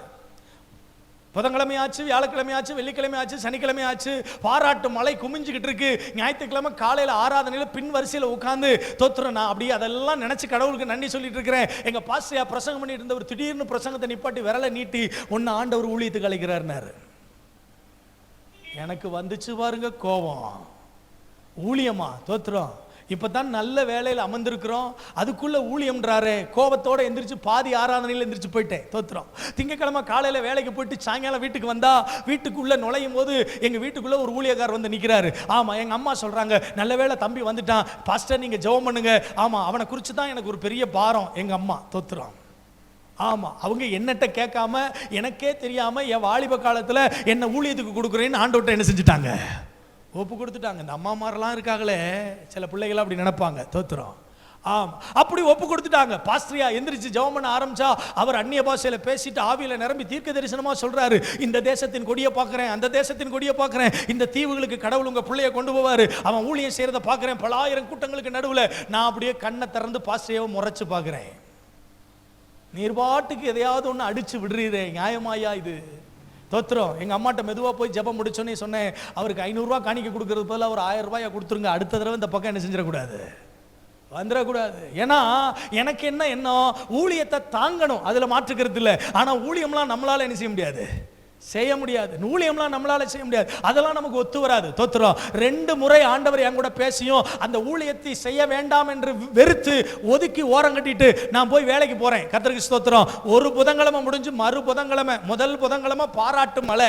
தோத்துறோம். செவ்வாய்க்கிழமை காலையில வேலைக்கு போனா முதல்ல ஒரு பிளான்ட் தான் ஓடாம இருந்துச்சு, கை வச்சனே ஓடிச்சு. இப்போ 2 பிளான்ட்டும் ஆஃப், 2 பிளான்ட்டும் ஆஃப். நானும் என்னென்னமோ பண்ணி பார்க்கிறேன், 2 ஆனாகல. தோத்திரம். புதன்கிழமை காலையில ஆமா அந்த கம்பெனியில இருந்து உயர்ந்த அதிகாரி கூப்பிட்டு சொன்னாரு, நீ ஒன்னுத்துக்கும் பிரயோஜனம் இல்லை போல தெரியுது. ஆமா, 2மே ஓடல, ப்ரொடக்ஷன் எடுக்க முடியல, 24 மணி நேரம் டைம் தரேன், அதுக்குள்ள நீ ஏதாவது ஒன்ன செஞ்சு பிளான்ட்டை ஓட வச்சே ஆகணும், இல்லைன்னா வேலையை விட்டு போறதை தவிர வேற வழி இல்ல. தோத்துறோம். இப்படி ஒரு நெருக்கடியான நேரம். புதன்கிழமை காலையில அந்த பிளான்ட் ரூம்ல முழங்கால் போட்டு ஜெபம் பண்றேன். ஏசப்பா என்னை எப்படியாவது காப்பாத்துங்க, எப்படியாவது ஒரு அற்புதத்தை செய்யுங்க, ஏதாவது செய்யுங்க. ஆண்டவர் என் கூட பேசுனது என்ன தெரியுமா, என் வேலையை செய்ய வருவியா, என் வேலையை செய்ய வருவியா? ஆண்டவர்ட்ட சொன்னேன், ஆண்டவரே உங்களுக்காக என்ன வேணாலும் செய்வேன், ஆனா ஊழியம் மட்டும் என்னால என்ன செய்ய முடியாது, செய்ய முடியாது. ஆண்டவர் சொன்னாரு, நீ எனக்காக எதையும் செய்ய வேணாம், ஊழியத்தை மட்டும் செய்ய. ஆண்டவர்கிட்ட நான் ஜெபம் பண்ணி போராடுறேன். ஆண்டவர் சொன்னாரு, ஆமா. நான் ஆண்டவர்கிட்ட கேட்டேன், ஏன் ஆண்டவரை என்னையே நீங்க கூப்பிடுறீங்க? என்கிட்ட என்ன இருக்கு? எனக்கு இப்ப சரியா பிரசங்கம் பண்ணலாம் வராது, எனக்கு பைபிளை பத்தி ஒண்ணுமே தெரியாது, என்னால எதுவுமே செய்ய முடியாது, என்ன நீங்க ஏன் கூப்பிடுறீங்க? ஆண்டவர் சொன்ன ஒரே ஒரு வார்த்தை என்ன தெரியுமா? என் வசனத்தை சுமக்கிறதுக்கு நிறைய பேர் இருக்கிறாங்க, என் இருதயத்தை சுமக்க நீ வருவியான்னு கேட்டாரு. நான் இந்த பலிபீடத்திலிருந்து சொல்றேன், அன்றைக்கு எல்லாவற்றையும் தூக்கி வீசி எறிந்துட்டு ஆமென் அந்த வேலையை விட்டுட்டு ஆண்டவருடைய ஊழியத்தை செய்யறதுக்கு கையில பைபிள் எடுத்துட்டு புறப்பட்டு போனேன். 25 ஆண்டுகளாக என் நேச மணவாளன் நான் நினைத்ததை விட, நான் யோசித்ததை விட, என் கற்பனைக்கு எட்டாத பல எல்லைகளில் கர்த்தர் என்னை கொண்டு போய் நிறுத்தி என்னை ஆசீர்வதித்திருக்கிறார். ஒவ்வொரு முறையும் விமானத்தில் பறக்கும் போதும், ஒவ்வொரு முறையும் சில தேசங்களுக்கு போயிட்டு வரும்போதும் அந்த தேவ ஊழியக்காரர் சொன்ன தீர்க்க தரிசனத்தை நினைச்சு பார்ப்பேன். அன்றைக்கு அந்த தேவ மனிதர் ஜெபிக்கும் போது எந்த தேசங்களெல்லாம் சொல்லி ஜெபித்தாரோ அந்தந்த தேசங்களெல்லாம் இன்றைக்கு என்னுடைய கால்களை வைத்து கர்த்தருக்கு நான் ஊழியம் செய்ய கர்த்தர் கிருபை செய்திருக்கிறார். ஒரு சாதாரணமான தமிழ் பள்ளிக்கூடத்தில் படிச்ச என்ன ஆண்டவர் இன்னைக்கு 23 தேசங்களுக்கு மேல உலகத்தில் பல தேசங்களில் கொண்டு போய் நிறுத்தி வெள்ளக்காரன் சபையில் பிரசங்கம் பண்ண வச்சு அவருடைய சத்தியத்தை போதிக்க வைத்திருக்கிறார்னா, ஒன்று நான் சொல்லுவேன், தேவன் முன்குறித்ததை அவர் தம்முடைய பிள்ளைகள் நடுவில் செய்து நிறைவேற்றி முடிப்பார். எத்தனை பேர் ஆமென் சொல்றீங்க? அல்லேலூயா. எதற்காக இயேசுவை பின்பற்றுகிறோம்? நான் சொல்லுவேன், எத்தனையோ பாடுகள், பட்டினி, ஆமென், நல்ல வேலையில் இருந்த, நல்ல பெற்றோர்கள், நல்ல ஐஸ்வர்யம், சொத்து, சுகம், சம்பத்து, ஐஸ்வர்யம் எல்லாம் இருந்தது. ஆனால் ஆண்டவர் என்ன ஊழியத்துக்கு அழைத்த போது எல்லாத்தையும் விட்டுட்டு வான்னு சொன்னார். எல்லாத்தையும் விட்டுட்டு வந்தேன். நான் ஒரே மகன், ஒரே பையன். எங்க அப்பாவுக்கு நல்ல தொழில் இருக்கு, நல்ல வருமானம் இருக்கு, சொத்து இருக்கு, சுகம் இருக்கு. அவன் இன்றைக்கும் ஐஸ்வர்யவான்களாய் வாழ்கிறார்கள். ஆனால் இன்றைக்கு வரைக்கும் இந்த 26 வருஷத்துல ஒரு ரூபா கூட என்னுடைய தாயினிடத்திலோ தகப்பனிடத்திலோ போய் கையேந்த ஆண்டவர் விடவே இல்லை. எல்லாத்தையும் விட்டுட்டு வான்னு சொன்னார். எல்லாத்தையும் விட்டுட்டு வந்தேன். ஆனால் என் தாய் தகப்பன் அவர்கள் அனுபவிக்கிற சந்தோஷத்தை விட, ஆசீர்வாதத்தை விட நான் ஒருபடி அதிகமாகவே அனுபவிக்க கர்த்தர் எனக்கு கிருபை செய்திருக்கிறார். ஆமென் சொல்ல மாட்டீங்களா? அல்லேலூயா. ஐயா, பாடுகள் உண்டுதான், பிரச்சனைகள் உண்டுதான். இன்னைக்கு பலர் சில நேரங்களில் ஆண்டவர் என்னை கைவிட்டாரு, ஆண்டவர் என்னை மறந்தாரு, எனக்கு ஏன் இவ்வளவு உபத்திரவங்கள், எனக்கு ஏன் இவ்வளவு கஷ்டங்கள், ஆண்டவருக்கு நான் உண்மையா இல்லையா, ஆண்டவருடைய சமூகத்தில் நான் காத்திருக்கலையா, ஆண்டவருக்காக நான் கொடுக்கலையா, என் ஆண்டவர் என்னை இவ்வளவு தூரம் நெருக்கடியில் விட்டுட்டாரு. நான் ஒன்று சொல்றேன், இந்த நெருக்கடிகளுக்கு நடுவில், இந்த பிரச்சனைகளுக்கு நடுவில், இந்த அவமானங்களுக்கு நடுவில் இயேசுவை நீங்கள் எப்படி பின்பற்றுகிறீர்கள்? பிரச்சனைகளை விட என் ஆண்டவர் எனக்கு போதுமானவர், இந்த சவால்களை விட என் ஆண்டவர் எனக்கு போதுமானவர், இந்த அவமானங்களை விட என் ஆண்டவர் எனக்கு நல்லவர். அவரை, இந்த போராட்டங்களை தாண்டி அவரை நான் ஆழமாய் நேசிக்கிறபடினால் அவரை நான் பின்பற்றுகிறேன். அவரை நான் பின்பற்றுகிறேன். எனக்கு இந்த பாடுகள் நிரந்தரமானது அல்ல, இந்த உபத்திரவம் நிரந்தரமானது அல்ல, இந்த சவால்கள் எனக்கு நிரந்தரமானது அல்ல. என் ஆண்டவர் எனக்கு போதுமானவர், என் ஆண்டவர் எனக்கு இன்பமானவர், என் ஆண்டவர் எனக்கு நேசத்துக்குரியவர். ஆமென். அவரை நான் ஆசீர்வதித்தாலும் அவரை பின்பற்றுவேன். அவர் என் வாழ்வில் பாடுகளையும் பிரச்சனைகளையும் அனுமதித்தாலும் இயேசுவை பின்பற்றுவேன். கையை வைத்து ஒரு ஆமென் சொல்லக்கூடாதா? அல்லேலூயா, அல்லேலூயா. சமீபத்தில் ஒரு புத்தகத்தில் ஒரு சம்பவத்தை படித்தேன். 10 வயது சின்ன பிள்ளை, அவருடைய தாய் தகப்பன் ரட்சிக்கப்படாதவங்க, அவருடைய தகப்பனார் மோசமான குடிகாரன். ஆனால் பிலிப்பைன் தேசத்தில் நடந்த ஒரு சம்பவம். 10 வயது பிள்ளை இயேசுவை சொந்த ரட்சகராக சண்டே ஸ்கூல்ல ஏற்றுக்கொண்டாள். அப்பொழுது அந்த சண்டே ஸ்கூல்ல இருந்த எல்லா சகோதரிகளும் சேர்ந்து அந்த பிள்ளைக்கு ஒரு வெண் வஸ்திரம், ஒரு ஒயிட் கவுனை வாங்கி கொடுத்தாங்க. அவங்க சொன்னாங்க, அடுத்த ஞாயிற்றுக்கிழமை நீ வரும்போது இந்த ஒயிட் கவுனை போட்டுட்டு சர்ச்சுக்கு வா. அப்படி அவள் ஞாயிற்றுக்கிழமை ஆராதனைக்காக அந்த வாங்கி கொடுத்த அந்த ஒயிட் கவுனை வாங்கி மாட்டிக்கிட்டு ஆலயத்துக்காக அவள் கிளம்பும் போது அவருடைய தகப்பனார் ஆராதனைக்கு போவதையும் ஜெபத்துக்கு போவதையும் விரும்பாததுனால அந்த பிள்ளையை கொடுமையாக அடித்தார், கொடுமையாக தாக்கினான். தாக்கி அவன் குடித்து வந்து அந்த குடிவெறியோடு அந்த பிள்ளையை அடிச்சு காயப்படுத்தி அந்த ஒயிட் கவுனை போட்டதுனால அவளை காயப்படுத்தி தூக்கி கொண்டு போய் ஒரு சேர் நிறைஞ்ச தெருவில் தூக்கி வீசி எறிந்தான். ஞாயிற்றுக்கிழமை காலை ஆராதனையில் அந்த பிள்ளை எல்லாரும் எதிர்பார்க்கிறாங்க, அந்த பிள்ளை வரல. ஆராதனை முடிஞ்ச உடனேயும் அந்த குடும்பத்தில், அந்த சபையில் இருந்த சில முக்கியமான நபர்கள் எல்லாம் போய் அந்த பிள்ளை எங்க இருக்கிறா, ஏன் வரலைன்னு விசாரிக்கிறதுக்காக வீட்டுக்கு போறாங்க. வீட்டில் அந்த பிள்ளை இல்லை. அவருடைய தகப்பன் அவ்வளவு ஆக்ரோஷத்தோட, உக்கிர கோபத்தோட வந்திருந்த அத்தனை பேரையும் அவசியமான வார்த்தைகளை பேசி தூசித்து வெளியே அனுப்புறான். அவங்க தெருவழியாய் நடந்து வரும்போது ஒரு சேத்துக்குள்ள ஒரு முனங்கல் சத்தம் கேட்குது. அந்த முனங்கல் சத்தம் என்னன்னு போய் பார்க்கும்போது இந்த பிள்ளை முழுக்க முழுக்க காயங்களாலும் ரத்தங்களாலும் அந்த சேத்துக்குள்ள விழுந்து கிடக்கிறா. அவளை தூக்கி கொண்டு வந்து மருத்துவமனையில சேர்த்து அந்த ட்ரெஸ் எல்லாம் கலத்திட்டு, அவ சரீரமெல்லாம் காயம், ரத்தம். அவளை மருத்துவத்தில் அவங்க மருத்துவ உதவி செஞ்சுட்டு இருக்கும்போது அந்த பிள்ளை முழிச்சு பார்த்து கேட்குறா, என் ட்ரெஸ் எங்கே இருக்கு, என் ட்ரெஸ் எங்கே இருக்கு, எனக்கு வாங்கி கொடுத்த அந்த ஒயிட் கவுன் எங்க? சிலர் சொல்றாங்க, இந்த கவுன் அவள்கிட்ட காமிச்சோம்னா அவ மனம் சோர்ந்து போயிடுவா, அவ எதிர்பார்த்து ஆசைப்பட்ட அந்த ட்ரெஸ் அவளுக்கு கிடைக்கல, இப்போ அவ அசிங்கமா இருக்காது, ரத்தமா இருக்குன்னு பார்த்தா அவ சோர்ந்துருவான்னு சொல்லும்போது அந்த பிள்ளை சொல்றா, இல்ல இல்ல அந்த ட்ரெஸ்ஸை எனக்கு கொடுங்க, அதை நான் பார்க்கணும், அந்த ட்ரெஸ் எப்படி அழுக்கா இருந்தாலும் பரவாயில்ல, அந்த ட்ரெஸ்ஸை போட்டுட்டு நான் ஏசப்பாவை பார்க்க போறேன், நான் அந்த ட்ரெஸ்ஸை போட்டுட்டு ஏசப்பாவை பார்க்க போறேன், அந்த வெண் வஸ்திரத்தோடு நான் ஏசப்பாவை பார்க்க போறேன். அந்த வெண் வஸ்திரம் இப்பொழுது ஒருவேளை அழுக்கடைஞ்சிருக்கலாம், ஆனால் அந்த வெண் வஸ்திரத்தை குறித்ததான ஆசை எனக்குள்ள இருக்கிறதுனால என் ஏசப்பாவும் எப்படி வெண்மையா இருப்பாரோ அப்படித்தான் அவரை பார்க்க போகிறேன்னு அந்த ஆசையோட அந்த வஸ்திரத்தை வாங்கிட்டு கண்ணை மூடிட்டா. அன்பானவர்களே, அவள் சொன்ன ஒரு வார்த்தை என்ன தெரியுமா?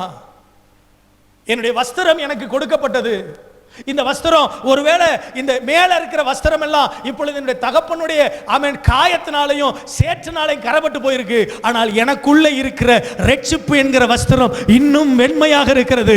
அந்த வெண்மையுள்ள வஸ்திரத்தோடு என் நேசரை நான் பார்க்க போகிறேன். 10 வயது பிள்ளை சொன்ன வார்த்தை, 10 வயது சின்ன பிள்ளை சொன்ன வார்த்தை. இன்னைக்கு இயேசுவை எப்படி நம்ம பின்பற்றுகிறோம்? ஆசையாய் பின்பற்றுகிறோமா?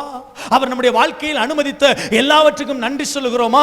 அவர் நம்முடைய வாழ்க்கையில் அனுமதித்த எல்லா விதமான சூழ்நிலைகளுக்கும் ஆண்டவரை நன்றி சொல்லுகிறோமா? அல்லது நாம் சந்திக்கிற பிரச்சனைகள் போராட்டங்களுக்கு பார்த்து அவர் நம்ம முறுமுறுக்கிறோமா? என் அன்புக்குரியவர்களே, என்ன வந்தாலும் நான் இயேசுவை ஆசையாய் பின்தொடருவேன். எனக்கு நியமிக்கப்பட்டிருக்கிற ஓட்டத்தில் பொறுமையாய் ஓடுவேன். மேகம் போன்ற இத்தனை திரளான சாட்சிகள் என்னை சூழ்ந்திருக்க, என்னை நெருக்குகிற பாவங்களை, என்னை நெருக்குகிற பாரங்களை உதறி தள்ளிவிட்டு என் விசுவாசத்தை தொடங்கினவரும் என் விசுவாசத்தை எனக்கு முடிக்க பண்ணுகிறவருமாகிய இயேசுவை நோக்கி பொறுமையோடு பொறுமையோடு பொறுமையோடு நான் ஆசையாய் அவரை பின்தொடருகிறேன். கையை வைத்து ஒரு ஆமென் சொல்லக்கூடாதா? அல்லேலூயா. அதனாலதான் அந்த மனிதனை பார்த்து ஆண்டவர் சொல்றாரு, நீ என்னை பின்பற்றி வர வேண்டும் சொன்னா மனுஷகுமாரனுக்கு தலை சாய்க்க இடம் இருக்காது, குருவிகளுக்கு கூடு இருக்கும், ஆனா மனுஷகுமாரனுக்கு தலை சாய்க்க இடம் இருக்காது. என்ன நீ பின்பற்றி வரணும்னா நான் எங்கே இருக்கிறேனோ, நான் எப்படி இருக்கிறேனோ, நான் என்னுடைய சூழ்நிலைகளை எப்படி சகித்துக் கொள்கிறேனோ அதை போல நீ சகித்துக் கொண்டு என்னை மட்டும் பார்த்து என்னை மட்டும் நேசித்து எனக்காக மட்டுமே வாழணும்ன்ற தீர்மானம் எடுத்தால் மட்டுமே நீ என்ன செய்ய முடியும்? பின்பற்ற முடியும். இரண்டாவது, ஒரு மனுஷனை ஆண்டவர் கூப்பிடுறார். அந்த அடுத்த வசனத்தை வாசிங்க பார்க்கலாம். ஆமென், கர்த்தருக்கு ஸ்தோத்திரம். 58வது வசனத்திலிருந்து வாசிங்க பார்ப்போம். வேறொருவனை அவர் நோக்கி என்னை பின்பற்றி வா என்றார். என்னை பின்பற்றி வா என்றார். அதற்கு அவன், ஆண்டவரே முன்பு நான் போய் என் தகப்பனை அடக்கம் பண்ண எனக்கு உத்தரவு கொடுக்க வேண்டும் என்றான். அதற்கு இயேசு மரித்தோர் தங்களை மரித்தோரை அடக்கம் பண்ணட்டும், நீ போய் தேவனுடைய ராஜ்யத்துக்கு அடுத்த காரியங்களை பிரசங்கம் பண்ணு. உனக்கு ஒரு அசைன்மென்ட் கொடுக்கப்பட்டிருக்கு, உனக்கு ஒரு அழைப்பு கொடுக்கப்பட்டிருக்கு, உனக்கு ஒரு திட்டத்தை கொடுத்திருக்கிறேன், உனக்கு ஒரு வேலையை கொடுத்திருக்கிறேன். இந்த வேலையில நீ உன்னுடைய வாழ்க்கையை, உன்னுடைய இருதயத்தை நீ பதிய வைக்க வேண்டுமே தவிர உலகத்துக்கு எடுத்த காரியங்கள், உறவுகளுக்கு எடுத்த காரியங்களை உன் பாதையை என்ன செய்யாத, திருப்பாத, உன் பார்வையை திருப்பாத. நீ அர்ப்பணிக்கப்பட்டிருக்கிற, கர்த்தருக்கு ஸ்தோத்திரம், நீ அழைக்கப்பட்டிருக்கிற, உன் மேல ஒரு திட்டத்தை நான் வைத்திருக்கிறேன். நீ உன்னுடைய பிதாக்கள் ஆமென் ஸ்தோத்திரம் மரித்தவர்களை அடக்கம் பண்ண வேண்டிய வேலை உன் வேலை இல்லை. நீ என்ன வேலை செய்ய வந்திருக்கிற? நீ என்ன வேலைக்காக அழைக்கப்பட்டிருக்கிற? ஆராதனைக்காக அழைக்கப்பட்டிருப்பாயானால் ஆராதித்து பார். பிரசங்கிக்க அழைக்கப்பட்டிருப்பாயானால் பிரசங்கத்தை என்ன செய்து கொண்டே இரு. ராஜ்யத்துக்கு அடுத்த வேலையை செய்ய. ஆமென். நான் போய் மரித்தோர் அடக்கம் பண்ணிட்டு வந்துடுறேன்னு சொல்லாத. உனக்கு என்ன வேலை கொடுக்கப்பட்டிருக்கு? உன்னுடைய வேலை என்ன? உன்னுடைய ஊழியம் என்ன? உன்னுடைய அழைப்பு என்ன? கர்த்தருக்கு ஸ்தோத்திரம். ஆண்டவர் எதற்காக அழைத்திருக்கிறார்? அவரை குறித்து பேசுவதற்கு அழைத்திருக்கிறார். அவருடைய ராஜ்யத்தின் சுவிசேஷத்தை அறிவிப்பதற்கு அழைத்திருக்கிறார். சுவிசேஷத்தை அறிவிக்கிறவருடைய பாதங்கள் ஆமென் சீயோன் மலையில எவ்வளவு அழகா இருக்குன்னு சொல்லி வர்ணிக்கப்பட்டிருக்கிறபடினால நீ யாரும் செய்யாத வேலையை செய்வதற்கு கர்த்தர் என்ன செய்திருக்கிறார்? அழைத்திருக்கிறார். சொந்த அலுவல்கள், சொந்த வேலைகள், சொந்த குடும்பம், சொந்த உறவுகள். இன்னைக்கு இயேசுவை பின்பற்றுகிறேன் என்று சொல்லுகிற அநேகருக்கு இருக்கக்கூடிய முதல் மிகப்பெரிய சவால் என்ன தெரியுமா? தங்களுக்கு இருக்கக்கூடிய உறவுகளுக்காக நம்ம அழைக்கப்பட்டவர்கள் அல்ல, சொந்த பந்தங்களுக்காக அழைக்கப்பட்டவர்கள் அல்ல. நமக்கு கொடுக்கப்பட்டிருக்கிறதான மிகப்பெரிய வேலை என்ன தெரியுமா? தேவனுடைய ராஜ்யத்துக்கு அடுத்த வேலை. கையை வைத்து வராமன்னு சொல்லுங்க. தேவனுடைய ராஜ்யத்திற்கு அடுத்த வேலை ஐயா. அது பெரிய வேலை. நெகேமியா சொல்றான், நான் வேலை செய்கிறேன், நான் செய்கிற வேலை பெரிய வேலையா இருக்கு, அந்த வேலையை விட்டுட்டு என்னால் என்ன செய்ய முடியாது, வர முடியாது முடியாது முடியாது. இன்னைக்கு நிறைய விஷயங்களை காம்ப்ரமைஸ் பண்ணிட்டோம். பெற்றுக்கொண்ட அழைப்பை மாத்திட்டோம், பெற்றுக்கொண்ட தேவ திட்டத்தை மாத்திட்டோம், மறந்துட்டோம். ஆமென். ரட்சிக்கப்பட்ட புதிதில, ஆண்டவருடைய பிள்ளையாக மாறின புதிதில, வேதத்தை வாசித்த புதிதில, வேதத்தை வாசித்து அதனுடைய ஆழங்களை ரகசியங்களை ஆண்டவர் நமக்கு வெளிப்படுத்தின புதிதில ஒரு தீர்மானத்தை எடுத்தோம். என்ன? நான் ஆண்டவருக்காக எதையாவது ஒண்ணு செய்ய போறேன். ஆனால் நம்முடைய பிள்ளைகள் பிறந்து நம்முடைய பிள்ளைகளை ஆலயத்தில் கொண்டு வந்து பிரதிஷ்டை பண்ணும்போது நம்ம ஒரு தீர்மானம் எடுத்தோம், என் பிள்ளைய ராஜாவினுடைய வேலைக்காக என்ன செய்ய போகிறேன், கொடுக்க போகிறேன். நான் என் சபையில் சொல்லுவேன், போற எல்லா இடங்களையும் சொல்லுவேன், பிள்ளைகள் நல்லா படிக்கணும், கர்த்தருக்கு ஸ்தோத்திரம், நல்ல உயர்ந்த இடங்களுக்கு வரணும். ஆமென். உங்கள் பிள்ளைகளை நல்ல சிறந்த படிப்பாளிகளாய், கல்வியாளர்களாய், உயர்ந்த ஸ்தானங்களில் கொண்டு வந்து நிறுத்தணும். ஆனால் என்னதான் உயர்ந்த ஸ்தானத்தில், உயர்ந்த படிப்புல, உயர்ந்த வேலைக்கு போனாலும் உங்க பிள்ளைகளுக்கு சொல்லிக் கொடுக்க வேண்டிய விஷயம் என்ன தெரியுமா? நீ எந்த உயரத்துக்கு போனாலும் ஏசப்பாவை பத்தி என்ன செய்யணும், சொல்லணும். ஆண்டவருக்கு நீ ஊழியம் செய்யணும். உங்க பிள்ளைகளுக்கு என்ன அறிவு இருக்கு, உங்க பிள்ளைகளுக்கு என்ன திறமை இருக்கு, அந்த திறமையை தேவ ராஜ்யத்துக்கு நீங்கள் என்ன செய்ய வேண்டும், பயன்படுத்த வேண்டும். இங்க உட்கார்ந்து இருக்கிற பலர் பலதரப்பட்டதான வேலையில, பலதரப்பட்டதான அழைப்புல, பலதரப்பட்டதான அலுவல்கள் இருக்கிறீங்க. ஆனால் நீங்கள் எந்த பெரிய வேலையில, எந்த பெரிய அலுவல்கள் இருந்தாலும் ஆண்டவருக்கு ஊழியம் செய்வதற்கு உங்களை கர்த்தர் என்ன செய்திருக்கிறார், அழைத்திருக்கிறார். ஆமென். ஊழிய அழைப்பு என்பது எல்லாருக்கும் பொதுவாக என்ன செய்யப்பட்டிருக்கிறது, கொடுக்கப்பட்டிருக்கிறது. தோத்திரம். ஆமா. ஊழியம் சொன்ன உடனே எல்லாரும் என்ன நினைக்கிறோம், மைக்க பிடிச்சு பிரசங்கம் பண்றதா ஊழியம் நினைச்சிட்டு இருக்கிறோம். மைக்க பிடிச்சு பிரசங்கம் பண்றதும், பாட்டு பாடுறதும், ஆராதனை பண்றதும் தான் ஊழியம். தோத்திரம். இன்னைக்கு ஆமா, எதுவுமே இல்லைன்னா கூட பரவாயில்ல, ஒரு கீபோர்டு இருந்தா, ஒரு மைக் இருந்தா, ஒரு செல்போன் இருந்தா, ஒரு ஸ்டாண்ட் இருந்தா, இந்த மாதிரி ஒரு கேபிள் இருந்தா போதும். தோத்திரம். சோசியல் மீடியால ஒரு அக்கவுண்ட் இருந்தா போதும். ஆமா. எங்க இருந்து தான் புதுசா வராங்களோ தெரியல. வித்தியாசமா பிரசங்கம், வித்தியாசமா பாடல், ஆராதனை. இயேசு நல்லவர்னு பாடினது ஒரு காலம் போக, இப்ப இயேசு நல்லவர் அப்படின்னு பாடுறதுன்னா ஸ்டைலா இருக்கிறீங்களா?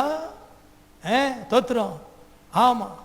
கீபோர்டை ஒன்று வச்சுக்கிட்டு, மைக்கை ஒன்று வச்சுக்கிட்டு, ஒரு செல்போனை ஒன்று வச்சுக்கிட்டு, லைவ் டெலிகாஸ்டிங் பண்ணிக்கிட்டு, ஆமா தோத்துறோம். அதை வேற யூடியூப்ல அப்லோட் பண்ணிட்டு, அதை எல்லாருக்கும் வாட்ஸ்அப்ல அனுப்பிட்டு, ப்ளீஸ் லைக் பட்டன் அமுக்குங்க. அது வரவே மாட்டேங்குது எனக்கு. அதை அமுக்குங்க, 4 பேருக்கு அதை ஷேர் பண்ணுங்க. இதுவே நீங்கள் செய்யற சால சிறந்த ஊழியம். எப்படி இருக்கு பாருங்க. கைப்பிரதி கொடுக்கறதுக்கு இன்னைக்கு ஆளுக்கு மனசு இல்லை. பக்கத்தில் இருக்கிறவங்களுக்கு இயேசு நல்லவர்னு சொல்றதுக்கு மனசு இல்லை. ஆமென். தன் கூட இருக்கிற, தன் கூட வேலை செய்யற, தன் கூட படிக்கிற அப்படிப்பட்டவர்களை சுவிசேஷத்தை சொல்லி, இயேசுவின் அன்பை செய்து சொல்லி ஆலயத்துக்கு கூட்டிட்டு வரதுல என்ன இல்லை, விருப்பம் இல்லை.